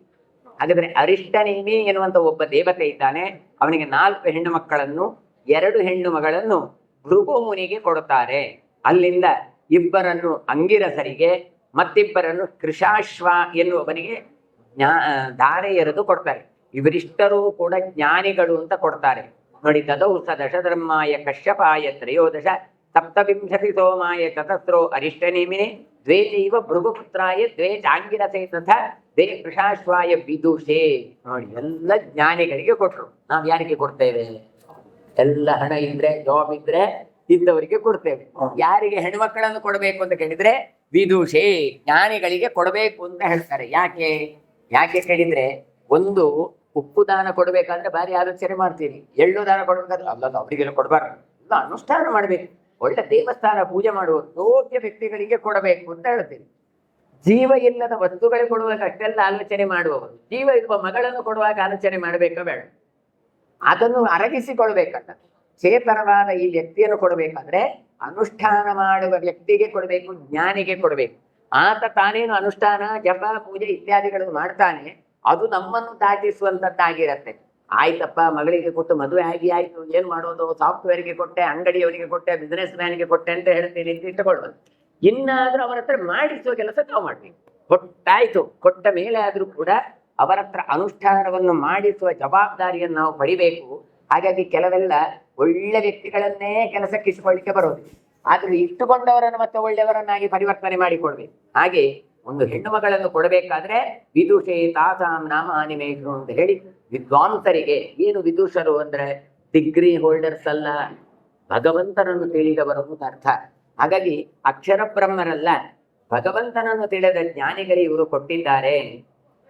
ಅರುಂಧತಿ ವಸುರ್ಜಾಮಿ ಲಂಬ ಭಾನುರ್ ಮರುತ್ವತಿ ಸಂಕಲ್ಪಾಚ ಮುಹೂರ್ತಾಚ ಸಾಧ್ಯ ವಿಶ್ವಾಚ ಭಾರತ ಧರ್ಮಪತ್ನಿಯೋ ದಶತ್ವೇತಾ ತತ್ವಪತ್ಯಾನಿಮೇ ಶೃಣು. ಆಮೇಲೆ ಎಷ್ಟೆಲ್ಲ ಇದಾಯಿತು ಹೇಳ್ತಾರೆ. ಅರುಂಧತಿ, ವಸು, ಜಾಮಿ, ಲಂಬ, ಭಾನು, ಮರುತ್ವತಿ, ಸಂಕಲ್ಪ, ಮುಹೂರ್ತ, ಸಾಧ್ಯ, ವಿಶ್ವ, ಈ 10 ಮಂದಿ ಕನ್ಯೆಯನ್ನು ಧರ್ಮ ಪ್ರಜಾಪತಿಗೆ ಕೊಟ್ಟದ್ದು ಅಂತ ಹೇಳ್ತಾರೆ. ಹಾಗಾಗಿ ಅಲ್ಲಿ ಯಮಧರ್ಮನಿಗೆ ಕೊಟ್ಟಿತ್ತು ಅಂತೆಲ್ಲ ಹೇಳುವಲ್ಲಿ ಪ್ರಜೇಶ್ವರನಾದ ಧರ್ಮ ಅವನಿಗೆ ಪತ್ನಿಯರಾಗಿ ಪ್ರಸಿದ್ಧರಾದರು. ಯಾರು 10 ಜನ ಅಂತ ಈ ಹೆಸರುಗಳು ಬೇರೆ ಬೇರೆ ಪುರಾಣಗಳಲ್ಲಿ ಬೇರೆ ಬೇರೆ ಬರುತ್ತೆ, ಭಾಗವತಾದಿಗಳಲ್ಲಿಯೂ ಬೇರೆ ಬರುತ್ತೆ. ಆದ್ರೆ ಅದು ಬೇರೆ ಬೇರೆ ಕಲ್ಪದಲ್ಲಿಯೂ ಇರಬಹುದು, ಇಲ್ಲ ಆ ವ್ಯಕ್ತಿಗಳೇ ಬೇರೆ ಬೇರೆ ಹೆಸರು ಇರಬಹುದು. ಹಾಗಾಗಿ ಅರುಂಧತಿ, ವಸು, ಜಾಮಿ, ಲಂಬ, ಭಾನು, ಮರುತ್ವತಿ, ಸಂಕಲ್ಪ ನೋಡಿ, ಸಂಕಲ್ಪ, ಮುಹೂರ್ತ ಇದೆಲ್ಲವೂ ಕೂಡ ಹೆಸರು. ಆಮೇಲೆ ಸಾಧ್ಯ, ವಿಶ್ವ ಅಂತ 10 ಜನ ಮಕ್ಕಳು ಅಂತ ಕೊಡ್ತಾರೆ. ಇಲ್ಲಿ ಇರುವಂತದ್ದೆಲ್ಲವೂ ಕೂಡ ಭಗವಂತನ ನಾಮವನ್ನೇ ಧಾರಣೆ ಮಾಡಿದವರು ಇವರೆಲ್ಲವೂ ಕೂಡ. ಹಾಗಾದ್ರೆ ಸಂಕಲ್ಪ ಮಾಡೋದು ಅಂತ ಹೇಳ್ತೇವೆ, ಅದೆಲ್ಲ ಇಲ್ಲಿಂದಲೇ ಬಂದದ್ದು. ಯಾವ ಕ್ರಿಯೆ ಅದಕ್ಕೆ ಅಭಿಮಾನಿ ದೇವತೆ. ಹಾಗಾದ್ರೆ ಸಂಕಲ್ಪ ಅಂತ ಹೇಳಿದ್ರೆ ಏನು? ಸಂಕಲ್ಪ ಕರ್ಮ ಮಾನಸ, ಮಾನಸಿಕವಾಗಿ ಪ್ರಿಪೇರ್ ಆಗುವುದಕ್ಕೆ ಸಂಕಲ್ಪ ಅಂತ ಹೆಸರು. ಅದಕ್ಕೊಂದು ದೇವತೆ ಅಂತ ಉಂಟು. ಪ್ರತಿಯೊಂದಕ್ಕೂ ನಮ್ಮಲ್ಲಿ ದೇವತೆಗಳ ಪರಿಗಣನೆ ಇದೆ. ಇವತ್ತು ನಮ್ಮಲ್ಲಿ ಕೂಡ ವ್ಯವಹಾರಗಳಿದೆ, ಮರೆತು ಬಿಟ್ಟಿದ್ದೇವೆ ನಾವು. ಏನೋ ಕೈಗೆ ಗಾಯ ಆಯ್ತು ಅಂತ ಇಟ್ಟುಕೊಳ್ಳುವ, ಏನ್ ಹೇಳ್ತೀರಿ? ಅದೇನಿಲ್ಲ, ತರಕಾರಿ ತುಂಡು ಮಾಡುವಾಗ ಕತ್ತಿ ಜಾರಿತು ಅಂತ ಹೇಳ್ತೀವಿ. ಅಲ್ಲ, ಅದು ಕತ್ತಿ ಜಾರಲಿಕ್ಕೆ ಕತ್ತಿಗೆ ಜೀವ ಉಂಟಾ? ವೆಪನ್ಸ್, ಅದು ಆಯುಧ, ಅದಕ್ಕೆ ಜೀವ ಇಲ್ಲ. ಆದ್ರೆ ಏನ್ ಹೇಳಿದ್ರಿ? ಕತ್ತಿ ಜಾರಿ ಕೈ ಕಟ್ಟಾಯ್ತು ಹೇಳಿದ್ರಿ. ನಿಜವಾಗಿ ಹೇಗೆ ಹೇಳ್ಬೇಕು? ಯಾರು ಕೊಯ್ದದ್ದು? ಕತ್ತಿಗೆ ಜೀವ ಇಲ್ಲ, ನಾವೇ. ಹಾಗಾದ್ರೆ ನಾಳೆಯಿಂದ ಏನ್ ಹೇಳಿ? ಅದು ನಾನು ಕತ್ತಿಯಿಂದ ಕುಯ್ಕೊಂಡದ್ದು ಅಂತ ಹೇಳಿ ಏನ್ ಹೇಳ್ತಾರೆ? ತಲೆ ಸಮ ಇಲ್ವ ಇವನಿಗೆ? ಕೈಯನ್ನು ಕುಯ್ದುಕೊಂಡಿದ್ದಾನೆ ತರಕಾರಿ ಮಾಡುವಾಗ ಅಂತ ಹೇಳ್ತಾರೆ. ಅಂದ್ರೆ ಏನಾದ್ರೂ ಸೂಚಿಸ್ತದೆ ಹೇಳಿದ್ರೆ, ಕತ್ತಿ ಜಾರಿದ್ದೆ. ಕತ್ತಿ ಜಾರಿದ್ದು ಅಂದ್ರೆ ಕತ್ತಿ ಅಭಿಮಾನಿ ದೇವತೆ ಅಂತ ಅರ್ಥ. ನಾವು ಜಡ ಅಂತ ಇಟ್ಟುಕೊಳ್ಳಿಲ್ಲ, ಎಲ್ಲವನ್ನು ಚೇತನ ಅಂತ ಆಲೋಚನೆ ಮಾಡ್ತೇವೆ. ಬೇಕು ಅಂತ ಕಟ್ಟು ಮಾಡ್ಲಿಕ್ಕೆ ಹುಚ್ಚ ನಮಗೆ. ಆದ್ರೆ ಕತ್ತಿ ಜಾರಿದೌದು, ನಮ್ಮ ಹಿಡಿತದಲ್ಲಿಲ್ಲ ಆಯುಧಗಳು, ಅದಕ್ಕೊಂದು ಅಭಿಮಾನಿ ದೇವತೆ ಇದೆ. ಹಾಗಾಗಿ ನಾವು ಎಲ್ಲಾ ಕಡೆ ಹೇಳ್ಬೇಕಾದ್ರೆ ಅಭಿಮಾನಿ ವ್ಯಪದೇಶಸ್ತು ವಿಶೇಷಾನುಗತಿಭ್ಯಾಂ ಅಂತ ಹೇಳಿ ಒಂದು ಸೂತ್ರ ಇದೆ. ಏನ್ ಹೇಳ್ತಾರೆ? ಹಾಲು ಬಂತ, ಪೇಪರ್ ಬಂತ ಹೇಳ್ತೇನೆ. ಪೇಪರ್ ಬರ್ತದ, ಹಾಲು ಬರ್ತದ ಅಂದ್ರೆ ಹಾಲು ಹಿಡ್ಕೊಂಡವ ಬಂದ ಅಂತ ಅರ್ಥ ಮಾಡ್ತೇವೆ. ಪೇಪರ್ ಹಿಡ್ಕೊಂಡು ಬಂದವ ಅಂತ ಅರ್ಥ ಹೇಗೆ ಮಾಡ್ತೇವೋ ಹಾಗೆ ಕೂಡ ಕತ್ತಿ ಜಾರಿದ್ದು ಹೇಳಿದ್ರೆ ಕತ್ತಿ ಅಭಿಮಾನಿ ತಾನು ತುಂಡು ಮಾಡಿದ್ನೇ ಹೊರತು ನಾವಾಗಿ ಅಲ್ಲ. ನಮಗೆ ಅಷ್ಟು ಅಸ್ವತಂತ್ರ ಇದೆ ಎನ್ನುವಂಥದ್ದು ನಮ್ಮ ವ್ಯವಹಾರದಲ್ಲಿಯೇ ನಮಗೆ ಗೊತ್ತಾಗತ್ತೆ. ಹಾಗೆ ಇಲ್ಲಿ ಕೂಡ ಅದರ ಅಭಿಮಾನಿಗಳು, ಸಂಕಲ್ಪ, ಮುಹೂರ್ತ ಎನ್ನುವಂತ ಅಭಿಮಾನಿಗಳನ್ನು ಇಟ್ಟುಕೊಂಡು ಹೇಳ್ತಾ ಇದ್ದಾರೆ. ಅದಕ್ಕೆಲ್ಲ ಒಂದೊಂದು ದೇವತೆಗಳಿದ್ದಾವೆ. ಹಾಗಾಗಿ ಸಂಕಲ್ಪ ಪುರಸ್ಕಾರ ಕೊಡುವಂಥದ್ದು ದಾನಕ್ಕೆ, ಧರ್ಮಗಳಿಗೆ ದಾನ ಅಂತ ಹೆಸರು. ಧರ್ಮ ಮಾಡಬೇಕಾದ್ರೆ ಸಂಕಲ್ಪ ಕೃಷ್ಣಾರ್ಪಣೆಗಳ ಅಗತ್ಯ ಇಲ್ಲ. ಆದ್ರೆ ದಾನ ಮಾಡಬೇಕಾದ್ರೆ ಸಂಕಲ್ಪ ಕೃಷ್ಣಾರ್ಪಣೆ ಜೊತೆಗೆ ಯೋಗ್ಯ ವ್ಯಕ್ತಿ ಅದು ಪ್ರಧಾನ ಆಗಿ ಬಿಡುತ್ತೆ. ಧರ್ಮ ಯಾರಿಗೂ ಮಾಡಬಹುದು. ಏನು ವ್ಯತ್ಯಾಸ ಅಂತ ಕೇಳಿದ್ರೆ, ಮನುಷ್ಯ ಮಾತ್ರರಿಗೆ, ಪ್ರಾಣಿ ಮಾತ್ರರಿಗೆ ಕೊಡುವಂಥದ್ದೆಲ್ಲವೂ ಧರ್ಮ, ಹೆಂಡತಿ ಮಕ್ಕಳಿಗೆ ಸಾಕುವಂಥದ್ದೆಲ್ಲವೂ ಧರ್ಮ. ಆದ್ರೆ ಬ್ರಾಹ್ಮಣನನ್ನು ಕೊರೆದು ಸಂಕಲ್ಪ ಪುರಸ್ಕಾರ ಅವನಲ್ಲಿ ಭಗವಂತನನ್ನು ಚಿಂತನೆ ಮಾಡಿ ಅವನಿಗೆ ಕೊಡುವಂಥದ್ದು ಮಂತ್ರ ಪುರಸ್ಕಾರವಾಗಿ ಮಾಡಿದ್ರೆ ಇದು ದಾನ. ದಾನಕ್ಕೂ ಧರ್ಮಕ್ಕೂ ಬಹಳ ಅಂತರ ಏನು ಹೇಳಿದ್ರೆ, ಪುಣ್ಯ ವಿಶೇಷದಲ್ಲಿ ವ್ಯತ್ಯಾಸ. ಧರ್ಮ ಮಾಡಿದರೆ ಎಷ್ಟು ಪುಣ್ಯವೋ ಅದಕ್ಕಿಂತ ಮಿಗಿಲಾದದ್ದು ದಾನ. ಅದು ಯಾರಿಗೆ ಕೊಡಬೇಕು ಅಂತ ಹೇಳ್ತಾರೆ? ಬ್ರಾಹ್ಮಣರಿಗೆ ಅಂತ. ಆ ಬ್ರಾಹ್ಮಣನು ವೇದಜ್ಞನಾಗಿರಬೇಕು. ಆಗ ಇದೆಲ್ಲವೂ ಕೆಟಗರಿಗೆ ಇರ್ತದೆ. ಹಾಗಾಗಿ ದಾನಕ್ಕೆ ಬಹಳ ಮಹತ್ವವನ್ನು ಕೊಡ್ತಾರೆ. ಹಾಗಾಗಿ ಎಲ್ಲವೂ ಕೂಡ ಒಂದೊಂದು ಅಭಿಮಾನಿ ದೇವತೆಗಳನ್ನು ಇಟ್ಟುಕೊಂಡು ಈ ವ್ಯವಸ್ಥೆಯನ್ನು ಹೇಳ್ತಾರೆ. ವಿಶ್ವೇ ದೇವಾಸ್ತು ವಿಶ್ವಾಯಾಂ ಸಾಧ್ಯ ಸಾಧ್ಯಾನ್ ವ್ಯಜಾಯಿತ ಸಂಕಲ್ಪಾಯಾಂತು ಸರ್ವಸ್ಯ ಯಜ್ಞೆ ಸಂಕಲ್ಪಯೇವ ಚ ಮರುತ್ವತ್ಯಾಂ ಮರುತ್ವಂತೋ ವಸೋಸ್ತು ಬಸವಸ್ಸುತಾಹ. ವಿಶ್ವ ಎನ್ನುವಂಥವಳಲ್ಲಿ ದೇವತೆಗಳು ಹುಟ್ಟಿಕೊಂಡರು. ವಿಶ್ವ ಎನ್ನುವ ಅದೇ ವಿಶ್ವೇ ದೇವತೆಗಳು. ಹಾಗಾದ್ರೆ ಶ್ರಾದ್ದ ಇತ್ಯಾದಿಗಳಲ್ಲಿ ನಾವು ಪಿತೃಗಳಲ್ಲಿ ಆರಾಧನೆ ಮಾಡಬೇಕಾದ್ರೆ ವಿಶ್ವೇ ದೇವರ ಆರಾಧನೆ ಮಾಡ್ತೇವೆ. ಅಲ್ಲಿ ವಿಶ್ವೇ ದೇವರಲ್ಲಿಯೂ ಕೂಡ ಸತ್ಯವಸ್ತು ಸಮ್ಯಕ, ಕಾಲಕಾಮ, ಬೇರೆ ಬೇರೆ ವ್ಯವಸ್ಥೆಗಳು ಇದ್ದಾವೆ. ಧುರಿಲೋಚನ ಅಂತ ಹೇಳುವಂಥದ್ದೆಲ್ಲ. ಹಾಗಾದ್ರೆ ಈ ವಿಶ್ವೇ ದೇವತೆಗಳಲ್ಲಿ ವಿಶ್ವ ಎನ್ನುವವಳಿಂದ ಹುಟ್ಟಿಕೊಂಡದ್ದು. ಆಮೇಲೆ ಸಾಧ್ಯ ಎನ್ನುವಂತ ಇದ್ದಾಳೆ, ಅವಳಿಂದ ಹುಟ್ಟಿಕೊಂಡದ್ದು ಸಾಧ್ಯ ಎನ್ನುವಂತ ದೇವತೆಗಳು. ಹಾಗಾದ್ರೆ ಒಂದೊಂದು ಗ್ರೂಪುಗಳು, ಒಂದೊಂದು ಪಂಗಡಗಳು ಅವಾಗ ಕಾಲದಿಂದ ಇತ್ತು. ಸಂಕಲ್ಪ ಎನ್ನುವವಳಿಗೆ ಹುಟ್ಟಿಕೊಂಡವನೇ ಸಂಕಲ್ಪ ಎನ್ನುವಂತಹ ದೇವತೆ. ಹಾಗಾದ್ರೆ ನಾವೇನು ಕರ್ಮಾಂಗ ಮಾಡ್ತೇವೆ, ಯಾವುದು ಕೆಲಸ ಮಾಡ್ತೇವೆ, ಸಂಕಲ್ಪ ಮಾಡಿದ್ರೆ ಸಾಕು. ವಿಷ್ಣು ಧರ್ಮದಲ್ಲಿ ನನಿಷ್ಫಲಾಹ. ಸಂಕಲ್ಪ ಮಾತ್ರ ನಿಶ್ಚವ, ವಿಷ್ಣು ಧರ್ಮೇ ನನಿಷ್ಫಲಾಹ. ನೀವು ಮೊದಲು ಡಿಸೈಡ್ ಮಾಡಿ, ಸಂಕಲ್ಪ ಮಾಡಿ, ಅದು ಖಂಡಿತ ವ್ಯರ್ಥ ಆಗೋದಿಲ್ಲ. ಆಮೇಲೆ ಹೇಳ್ತಾರೆ, ಮರುತ್ವತಿಯಲ್ಲಿ ಮರುದೇವತೆಗಳು ಹುಟ್ಟಿಕೊಂಡ್ರು, ವಸು ಎನ್ನುವವರಿಂದ ವಸುದೇವತೆಗಳು ಹುಟ್ಟಿಕೊಂಡ್ರು. ಹೀಗೆ ದೇವತೆಗಳಿಗೆಲ್ಲ ಆಗಿ ಈ ಸೃಷ್ಟಿ ಎನ್ನುವಂಥದ್ದು ವಿಸ್ತಾರ ಆಯಿತು ಅಂತ ಕೊಡ್ತಾರೆ. ನಾಗವೀಧ್ಯಾಂತ ಜಾಮಿನ್ಯಾಂ ಕ್ಷಮಾಶ್ಚ್ಯಜಾಯಿತ ಯಾ ರಾಜನ್ ಸೋಮಪತ್ನ್ಯಸ್ತು ದಕ್ಷ ಪ್ರಾಚೇತಸೇದೌ ಸರ್ವ ನಕ್ಷತ್ರ ನಾಮ್ನ ಸ್ತೌ ಯೌದಿಶೇ ಪರಿಕೀರ್ತಿತಾಃ ಭಾನವೋ ಭಾನುಜಾಸ್ತು ಮುಹೂರ್ತಾಯಾಃ ಮುಹೂರ್ತಜಾಃ. ನಾಗವೀಥಿ ಎನ್ನುವಲ್ಲಿ ಅವಳಲ್ಲಿ ಜಾಮಿನಿಯಲ್ಲಿ ವಿಷಮರಾದಂಥ ದೇವತೆಗಳು ಹುಟ್ಟಿಕೊಂಡ್ರು ಅಂತ ಕೊಡ್ತಾರೆ. ಆಮೇಲೆ ದಕ್ಷ ಪ್ರಜಾಪತಿ ಅವನಿಗೆ ಏನು ಕೊಟ್ಟಿದ್ದು, ಚಂದ್ರನಿಗೆ ಕೊಟ್ಟಿದ್ದು ಮಕ್ಕಳು, ಅವರೆಲ್ಲರೂ ಕೂಡ ನಕ್ಷತ್ರಾಭಿಮಾನಿ ದೇವತೆಗಳಾಗಿ ಹುಟ್ಟಿಕೊಂಡ್ರು. ಹಾಗಾದ್ರೆ ಇವತ್ತು ನಾವು ನಾಮ ನಕ್ಷತ್ರಗಳನ್ನೆಲ್ಲ ಹೇಳ್ತೇವೆ. ಇವತ್ತು ಆರ್ದ್ರ ನಕ್ಷತ್ರ ಹೇಳ್ತೇವೆ. ಯಾಕೆ ಹೇಳ್ಬೇಕು? ಯಾಕೆಂದ್ರೆ ಆ ದೇವತೆಗಳ ಸ್ಮರಣೆ ಆಗಿದೆ. ಒಂದೊಂದು ನಕ್ಷತ್ರಕ್ಕೆ ಒಂದೊಂದು ದೇವತೆಗಳು ಅಭಿಮಾನಿ ದೇವತೆಗಳಿದ್ದಾರೆ. ನಾವು ಇವತ್ತು ಯಾಂತ್ರಿಕವಾಗಿ ಹೇಳ್ತಾ ಹೋಗ್ತೇವೆ. ಇವತ್ತು ಸೌಮ್ಯವಾಸರೆ ಅಥವಾ ಗುರುವಾಸರೆ, ಬುಧವಾಸರೆ ಅಂತೆಲ್ಲ ಹೇಳ್ತಾ ಹೋಗ್ತೇವೆ. ಆದ್ರೆ ಅದಕ್ಕೊಂದೊಂದು ಅಭಿಮಾನಿ ದೇವತೆಗಳಿದ್ದಾರೆ. ಇವತ್ತು ನೋಡಿ, ವಾರ ಅಂತ ಕರಿತೇವೆ. ವಾರ ಅಂದ್ರೆ ಯಾಕೆ ವಾರ ಅಂತ ಕರೀದು? ಯಾಕೆ ಕೇಳಿದ್ರೆ, ಬೆಳಕಿನ ಹೋರೆ ಉಂಟಲ್ಲ, ಆ ಹೋರೆಗೆ ಅಭಿಮಾನಿ ಯಾರು? ಆ ದೇವತೆಯ ಹೆಸರನ್ನು ಆ ದಿನಕ್ಕೆ ಇಟ್ಟದ್ದು. ಸುಮ್ಮನೆ ಸುಮ್ಮನೆ ನಮ್ಮಲ್ಲಿ ಬರಲಿಲ್ಲ. ಹೋರ ಅಂದ್ರೆ ಏನು? ಇಂಗ್ಲಿಷ್ನ ಹವರ್. ಇವತ್ತು ನಮ್ಮಲ್ಲಿ ಒಂದೊಂದು ಶಬ್ದ ಹುಟ್ಟಬೇಕಾದ್ರೂ ಅದರ ಹಿಂದೆ ಬಹಳಷ್ಟು ಕಾರಣಗಳಿದ್ದಾವೆ. ಸಂಸ್ಕೃತದಲ್ಲಿ ಒಂದು ರಾತ್ರಿ ಒಂದು ಹಗಲನ್ನು ಅಹೋರಾತ್ರ ಅಂತ ಕರೀತಾರೆ. ಅಹಸ್ ಅಂದ್ರೆ ಹಗಲು, ರಾತ್ರ ಅಂದ್ರೆ ರಾತ್ರಿ. ಅಹೋರಾತ್ರ ಅಂತ ಉಂಟಲ್ಲ, ಅಂದ್ರೆ 24 ಗಂಟೆಗೆ ಅಹೋರಾತ್ರ ಅಂತ ಹೆಸರು. ಅದರಲ್ಲಿ ಮೊದಲಿದ್ದು ತೆಗಿರಿ, ಕೊನೆದ್ದು ಅಕ್ಷರ ತೆಗಿರಿ, ಮಧ್ಯದ ಉಳಿಯುವಂಥದ್ದು ಅಹೋರಾತ್ರದಲ್ಲಿ ಹೋರ. ಹೋರ ಅಂದ್ರೆ 1 ಗಂಟೆ ಅಂತ ಅರ್ಥ. ಇಂಗ್ಲಿಷ್ನವರಿಗೆ ಅದು ಹೇಳಲಿಕ್ಕಾಗಿಲ್ಲ. ಅದು ಹೋರವನ್ನು ಹವರ್ ಅಂತ ಮಾಡಿದ್ದಾರೆ. ನಾವೆಲ್ಲ ಅಲ್ಲಿಂದ ಕಾಪಿ ಹೊಡೆದದ್ದು ಅಂತ ಹೇಳ್ತೇವೆ. ಅಲ್ಲ, ನಿಮಿ ಎನ್ನುವ ಚಕ್ರವರ್ತಿ ಬಲಗಣ್ಣಿನಲ್ಲಿ ತಾನು ಇದ್ದಾನೆ ಎಂದು ನಾವು ಬ್ಲಿಂಕ್ ಮಾಡ್ತೇವೆ, ಅದು ನಿಮೇಶ ಅಂತ ಆಯ್ತು. ಅಲ್ಲಿಂದ ಹೊರಟಿಟ್ಟುಕೊಂಡದ್ದು. ಹಾಗೆ ಎಲ್ಲ ಶಬ್ದಗಳಿಗೂ ಕೂಡ ಮೂಲ ನಮ್ಮ ಶಾಸ್ತ್ರಗಳಾಗಿತ್ತು. ಹಾಗಾದ್ರೆ ಪ್ರಥಮ ಹೋರೆಯಲ್ಲಿ, ಇವತ್ತು ಹುಟ್ಟಿದ ಪ್ರಥಮ ಹೋರೆಯಲ್ಲಿ ಇವತ್ತು ಆದಿತ್ಯ ದೇವತೆ. ಹಾಗಾಗಿ ಇವತ್ತು ಆದಿತ್ಯವಾರ. ನಾಳೆ ಬೆಳಗಿನ ಪ್ರಥಮ ಹೋರೆಗೆ ಅಭಿಮಾನಿ ದೇವತೆ ಸೋಮ. ಹಾಗಾಗಿ ಸೋಮವಾರ. ಎಲ್ಲದಕ್ಕೂ ಕೂಡ ನಮ್ಮಲ್ಲಿ ಒಂದು ಸೈಂಟಿಫಿಕ್ ಅಂದ್ರೆ ವೈಜ್ಞಾನಿಕವಾದಂತಹ ಕಾರಣಗಳಿದ್ದಾವೆ. ಹಾಗಾಗಿ ಇಲ್ಲಿ ಕೂಡ ಹೇಳ್ತಾರೆ ನಕ್ಷತ್ರಗಳು ಅಂತ ಕೇಳಿದ್ರೆ ನಕ್ಷತ್ರಕ್ಕೆ ಅಭಿಮಾನಿ ದೇವತೆಗಳಿವೆ. ಹಾಗಾದ್ರೆ ಈ ವಾರ, ನಕ್ಷತ್ರ, ತಿಥಿ, ಅಯನ ಅಂತ ಹೇಳುವಾಗ ಆಯಾಯ ದೇವತೆಗಳು ನೆನಪಾಗಲಿ. ಯಾಕೆ? ಅವರು ನಮ್ಮನ್ನು ರಕ್ಷಣೆ ಮಾಡಿದ್ದು. ಇವತ್ತು ನಾವು 60ನೇ ಶಾಂತಿಯಲ್ಲಿ ಮಾಡಿದಾಗ ನಿಮಗೆ ಗೊತ್ತಿರಬಹುದು, ಒಂದೊಂದು ಆಹುತಿಯನ್ನು ಕೊಡ್ತಾರೆ. ನಕ್ಷತ್ರಾಭಿಮಾನಿ ದೇವತೆಗಳಿಗೆ, ಋತುಗಳಿಗೆ, ಅಯನಗಳಿಗೆಲ್ಲ ಕೊಡುದು ಒಂದು ತೊಟ್ಟು ಆಹುತಿ ಇರ್ಬೋದು, ತುಪ್ಪ. ಆದ್ರೆ ಅದು ಬಹಳ ಮುಖ್ಯವಾದದ್ದು. ಯಾಕೆ ಅಂತ ಕೇಳಿದ್ರೆ ರೆಕಗ್ನೈಸ್, ನೆನಪು ಮಾಡಿಕೊಂಡಿದ್ದೇವೆ. ನಾವು ಹುಟ್ಟಿ 4 ತಿಂಗಳಲ್ಲಿ ನಮ್ಮನ್ನು ಮನೆಯಿಂದ ಹೊರಗೆ ಕರ್ಕೊಂಡು ಹೋಗ್ತಾರೆ. ಅದಕ್ಕೆ ಉಪನಿಷ್ಕ್ರಮಣ ಅಂತ ಕರೀತಾರೆ. ಅಷ್ಟರವರೆಗೆ ತಾನು ಪ್ರಸೂತಿ ಗೃಹದಲ್ಲೇ ಇರ್ಲಿಕ್ಕೆ, ಅಂದ್ರೆ ಹೆರಿಗೆ ಆಗುವ ಯಾವ ಕೋಣೆ ಉಂಟು ಅಲ್ಲೇ ಇರ್ಲಿಕ್ಕೆ. 4 ತಿಂಗಳಲ್ಲಿ ಆ ಮಗುವನ್ನು ಹೊರಗೆ ಕರ್ಕೊಂಡು ಬರ್ಬೇಕು. ಹೊರಗೆ ಕರ್ಕೊಂಡು ಬಂದು ಸೂರ್ಯನಿಗೆ, ಚಂದ್ರನಿಗೆ ಮತ್ತೆಲ್ಲ ದೇವಸ್ಥಾನಕ್ಕೆ ಕರ್ಕೊಂಡು ಹೋಗು. ಅಲ್ಲಿ ಎಲ್ಲ ದಿಗಭಿಮಾನಿಗಳಿಗೆ ಮಗುವನ್ನು ಒಪ್ಪಿಸ್ಲಿಕ್ಕುಂಟು. ಈ ಮಗುವನ್ನು ಇನ್ನು ಮುಂದೆ ನೀವೇ ರಕ್ಷಣೆ ಮಾಡಿ ಅಂತ. ಹಾಗಾಗಿ ನಮ್ಮನ್ನು ರಕ್ಷಣೆ ಮಾಡಿದ್ದು ಯಾರು? ಈ ಎಲ್ಲ ದೇವತೆಗಳು.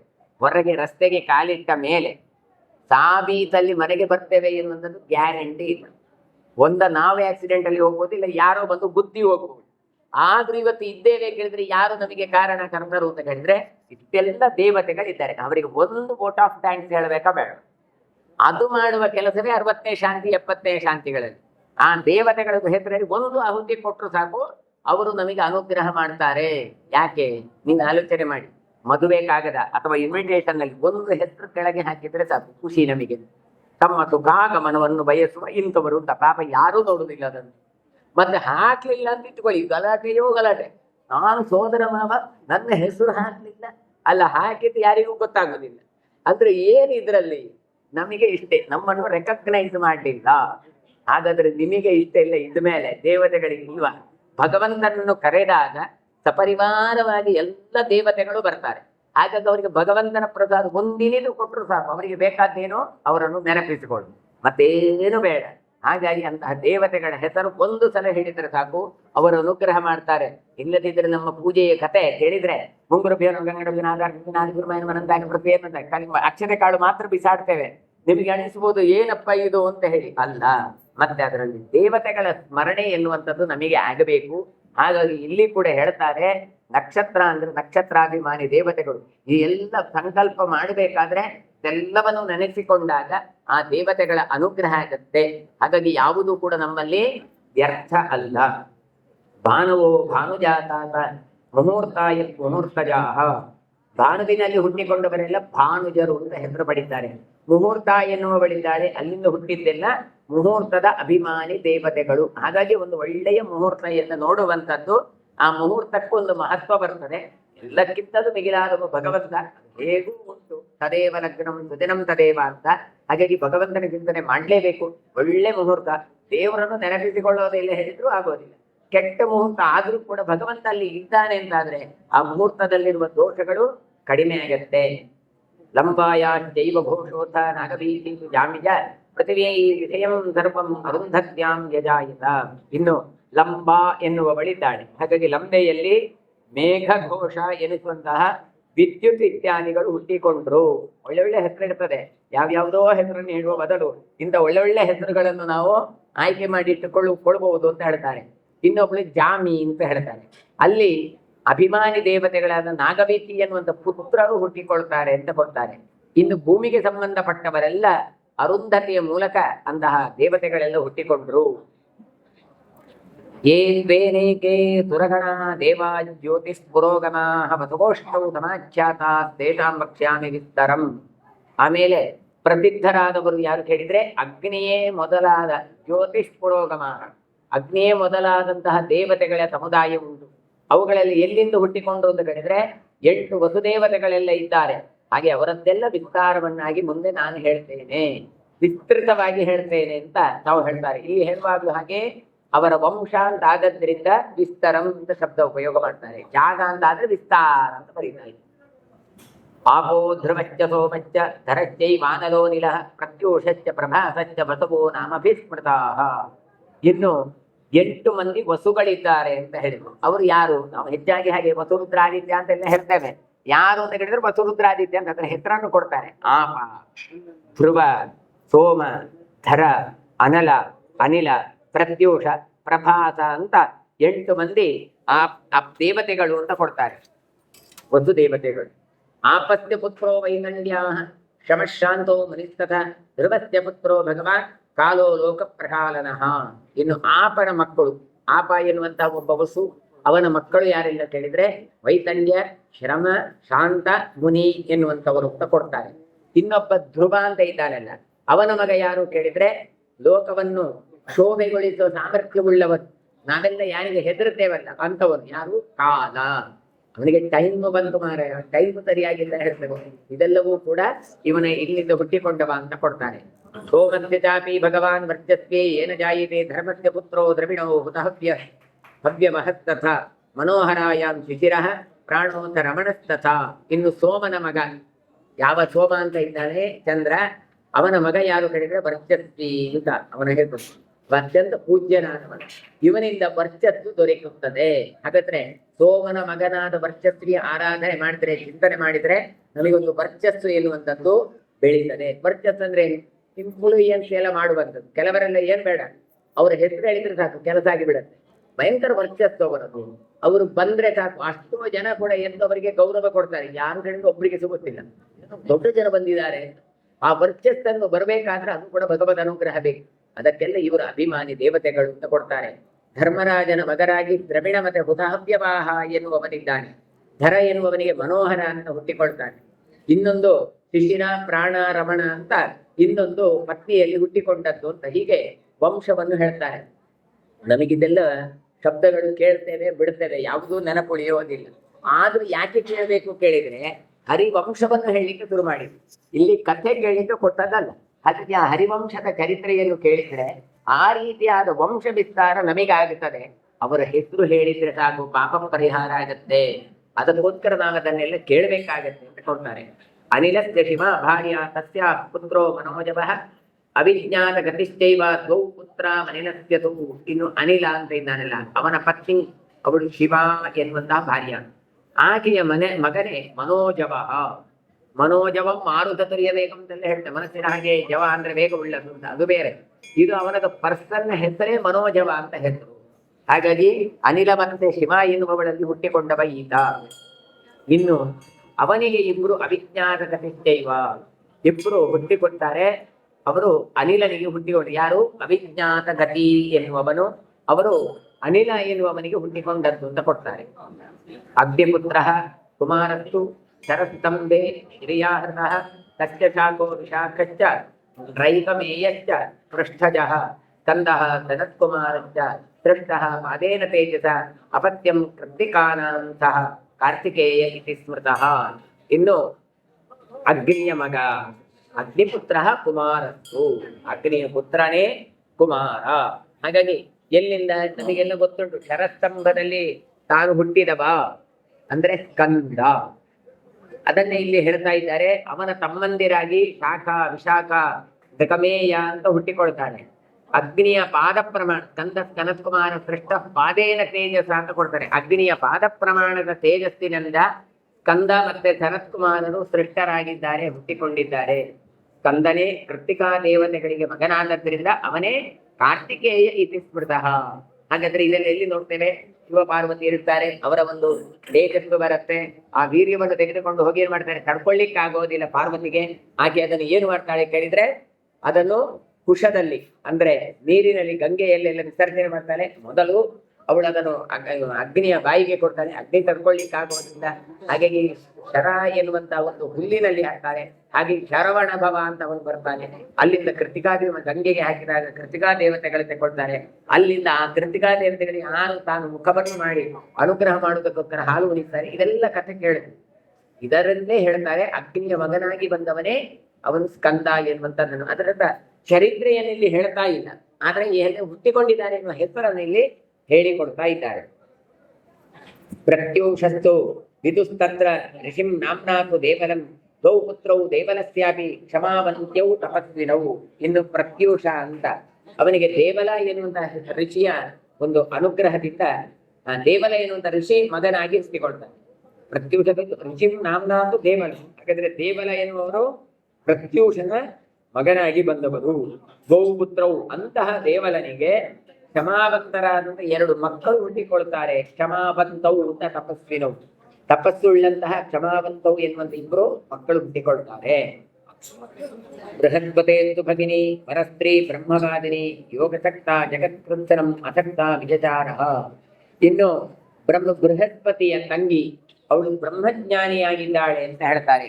ಬೃಹಸ್ಪತೇಂದು ಭಗಿನಿ ವರಸ್ತ್ರೀ ಬ್ರಹ್ಮವಾದಿನಿ ಅಂತ, ಶ್ರೇಷ್ಠ ಸ್ತ್ರೀಯಾಗಿ ಬ್ರಹ್ಮವಾದಿನಿಯಾಗಿ ನಿಂತವಳು ಅಂದ್ರೆ ಯೋಗ ಸಾಧಕರು.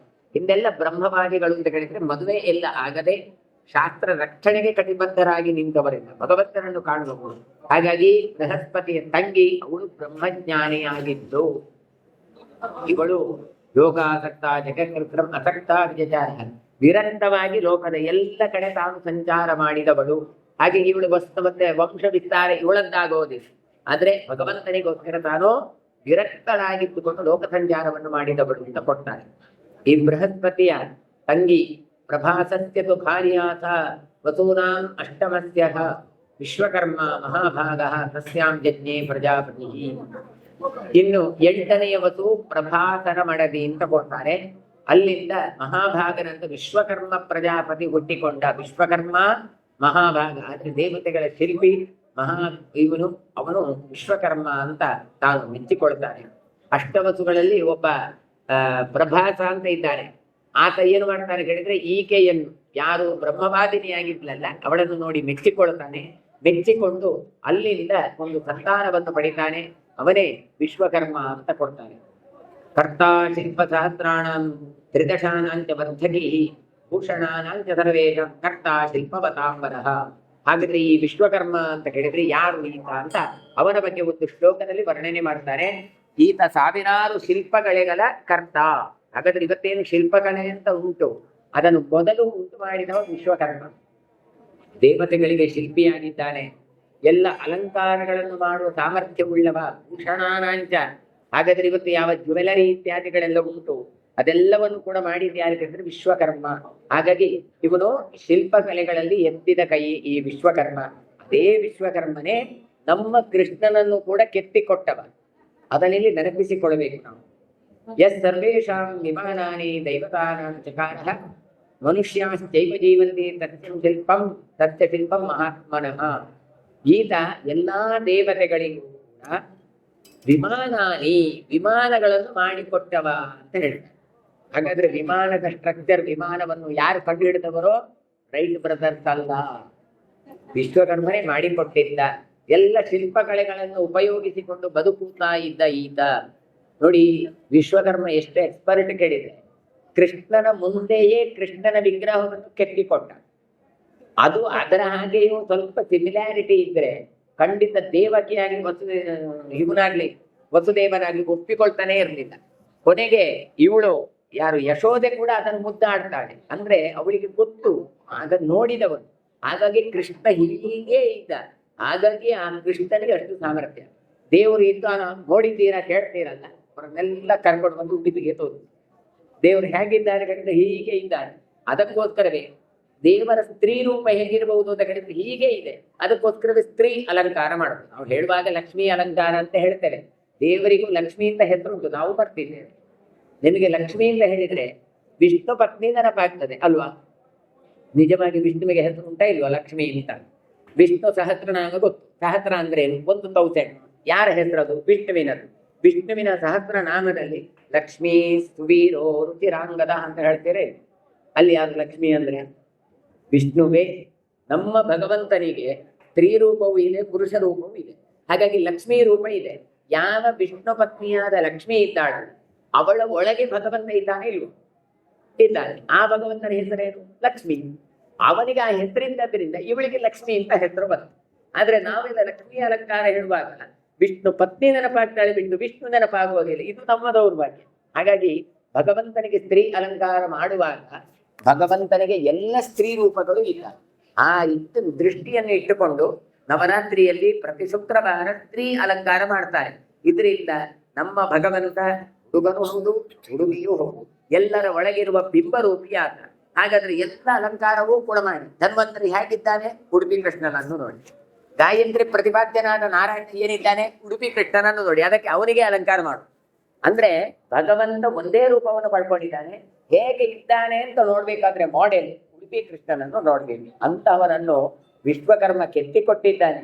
ಅವರೆಲ್ಲ ಅದನ್ನು ಎಪ್ರಿಶಿಯೇಟ್ ಮಾಡಿದ್ದಾರೆ. ರುಕ್ಮಿಣಿಯನ್ನು ಪೂಜೆ ಮಾಡಿದ್ದಾಳೆ. ಪ್ರಾಣದೇವರನ್ನು ನಿತ್ಯ ಆರಾಧನೆ ಮಾಡಿದ್ದಾರೆ. ಯಾಕೆ ಪ್ರಾಣದೇವರಿಗೆ ಅಷ್ಟು ಮಹತ್ವ? ಮಧ್ವಾಚಾರ್ಯರಿಗೆ ತಿಳಿದ್ರೆ ಅವರು ರುಜುಗಳು ನಿತ್ಯ ಭಗವಂತನನ್ನು ಕಾಣ್ತಾ ಇದ್ರು. ಈಗ ಒಂದು ಒರಿಜಿನಲ್ ನೋಡ್ತಾ ಇರುವಾಗ ಅದರ ಹಾಗೆ ಇದ್ರೆ ಮಾತ್ರ ಆ ಡೂಪ್ಲಿಕೇಟ್ ಅನ್ನು ತಗೊಳ್ತಾರೆ. ಇಲ್ಲದ್ರೆ ಆ ಡೂಪ್ಲಿಕೇಟ್ ಅನ್ನು ಯಾರಾದ್ರೂ ತಗೊಳ್ತಾರ? ಅದು ಬೇಡ ಮರೆಯ ಒರಿಜಿನಲ್. ಹಾಗಾದ್ರೆ ಒರಿಜಿನಲ್ ಕೃಷ್ಣ ಎಷ್ಟು ಚಂದವೋ, ಹೇಗೆ ಇದ್ದಾನೋ ಹಾಗೆ ನಮ್ಮ ಕೃಷ್ಣ ಇಲ್ಲ. ಹಾಗಾಗಿ ಇದನ್ನು ಅವರು ಪೂಜೆ ಮಾಡಿದ್ರು ಆಚಾರ್ಯ ಮಂತ್ರರು. ಅದಕ್ಕೋಸ್ಕರ ತುಂಬಾ ರಿಸ್ಟ್ರಿಕ್ಷನ್ ಇಟ್ಟು ಏನು 8 ಜನ ಬಿಟ್ಟು ಬೇರೆ ಪೂಜೆ ಮಾಡ್ಲಿಕ್ಕಿಲ್ಲ. ಇದಕ್ಕೆ ಯಾಕೆ ನಿಯಮಗಳು ಕೇಳಿದ್ರೆ ಆ ವಸ್ತುವಿನದ್ದು ಅಷ್ಟು ಮಹತ್ವ ಇದೆ. ಹಾಗಾಗಿ ಅಂತಹ ವಿಶ್ವಕರ್ಮ ಕೆತ್ತಿಕೊಟ್ಟಿದ್ದಾನೆ ಹೇಳಿದ್ರೆ ವಿಶ್ವಕರ್ಮನ ನೈಪುಣ್ಯತೆ ಎಷ್ಟು ಅಂತ ಆಲೋಚನೆ ಮಾಡಿ. ಹಾಗಾಗಿ ಇಲ್ಲಿ ಹೇಳ್ತಾರೆ ಸರ್ವೇಶಾಂ ವಿಮಾನಾನ. ಇಷ್ಟು ಮಾತ್ರ ಅಲ್ಲ, ಎಲ್ರಿಗೂ ಫ್ಲೈಟ್ ಮಾಡಿ ಕೊಟ್ಟಿದ್ದಾನಂತೆ ವಿಮಾನಗಳು. ಹಾಗಾದ್ರೆ ಆ ಪುಷ್ಪಕ ವಿಮಾನ ಇತ್ಯಾದಿಗಳನ್ನು ನೋಡ್ತೀರಿ. ಅಲ್ಲಿ ಅಂತ ಭಾಗವತದಲ್ಲಿ ಬರ್ತದೆ, ನೀವು ಪುಣ್ಯಜೀವಿಗಳಾಗಿ ಭಗವಂತನ ಚರಿತ್ರೆಯನ್ನು ಕೇಳ್ತಾ ಕೇಳ್ತಾ ಪ್ರಾಣವನ್ನು ಬಿಟ್ರೆ ವಿಮಾನಗಳು ಬರ್ತದೆ ಅಂತ. ಆ ವಿಮಾನದಲ್ಲಿ ಕರ್ಕೊಂಡು ಹೋಗ್ಲಿಕ್ಕೆ ಯಾರು ಬರ್ತಾರೆ? ಗಂಧರ್ವ ಸ್ತ್ರೀಯರು ಬರ್ತಾರೆ ಅಂತ. ಹಾಗಾಗಿ ಏರ್ ಹೋಸ್ಟೆಸ್ ಅಂತ ಬಂದದ್ದು ಎಲ್ಲಿ ಕೂಡ ಬರಲಿಲ್ಲ ನೋಡಿ. ನಿಮ್ಮ ರೈಲಲ್ಲಿ ಇಲ್ಲ, ಜೀಪಲ್ಲಿ ಇಲ್ಲ, ಬಸ್ಸಲ್ಲಿ ಇಲ್ಲ, ವಿಮಾನದಲ್ಲಿ ಬಂತು ಏರ್ ಹೋಸ್ಟೆಸ್ ಅಂತ. ಯಾಕೆ? ನಮ್ಮ ಭಾಗವತಾದಿ ಗ್ರಂಥಗಳನ್ನು ಓದಿಯೇ ಇದನ್ನು ಡೆವಲಪ್ ಮಾಡಿದ್ದು. ಹಾಗಾಗಿ ಮೊದಲು ವಿಜ್ಞಾನಿಗಳು ನಮ್ಮ ಪುರಾಣಗಳನ್ನು ಓದಬೇಕು.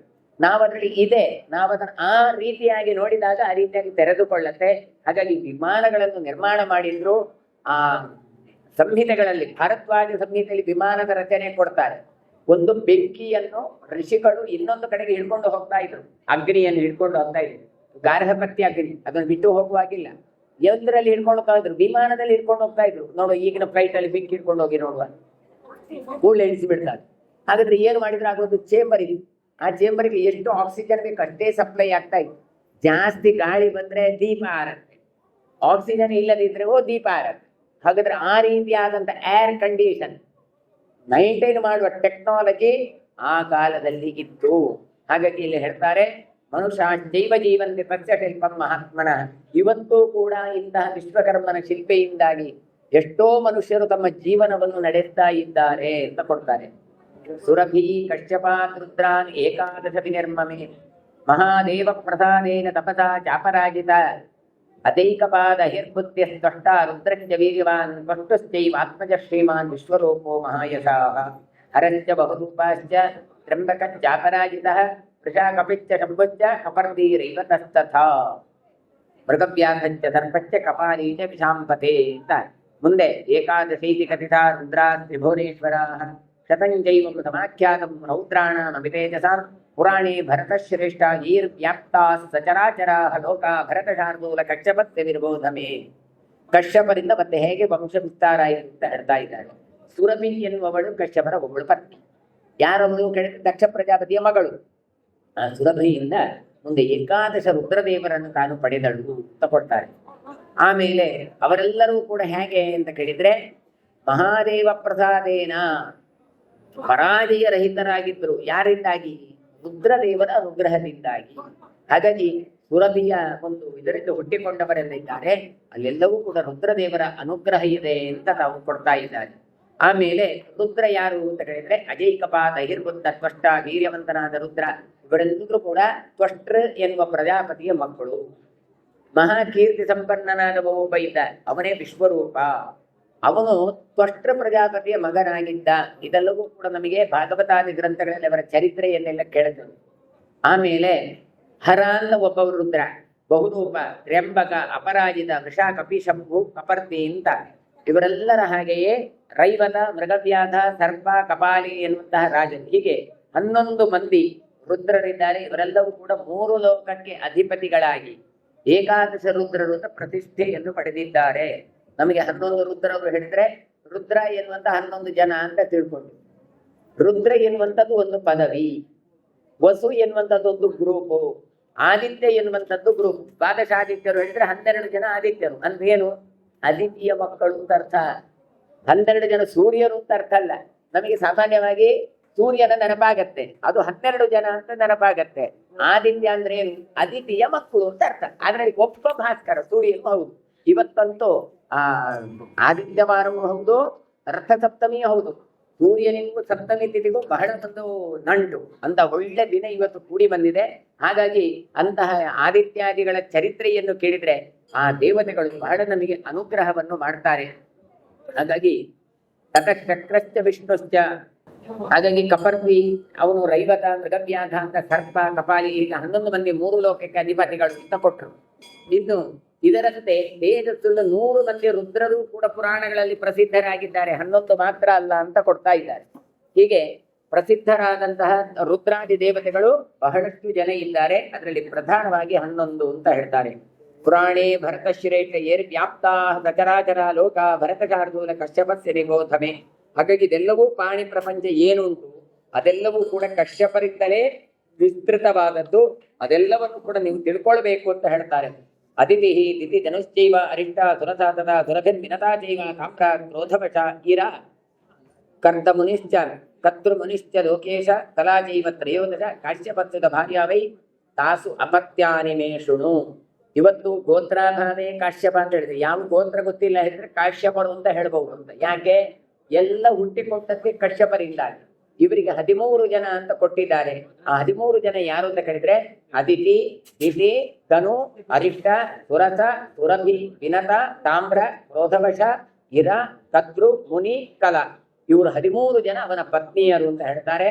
ಹಾಗಾಗಿ ಯಾವ ಎಲ್ಲ ವಂಶಗಳು ಬಂದರೂ ಕೂಡ ಅದೆಲ್ಲವೂ ಕೂಡ ಕಶ್ಯಪರ ವಂಶವೇ ಆಗಿರುತ್ತದೆ.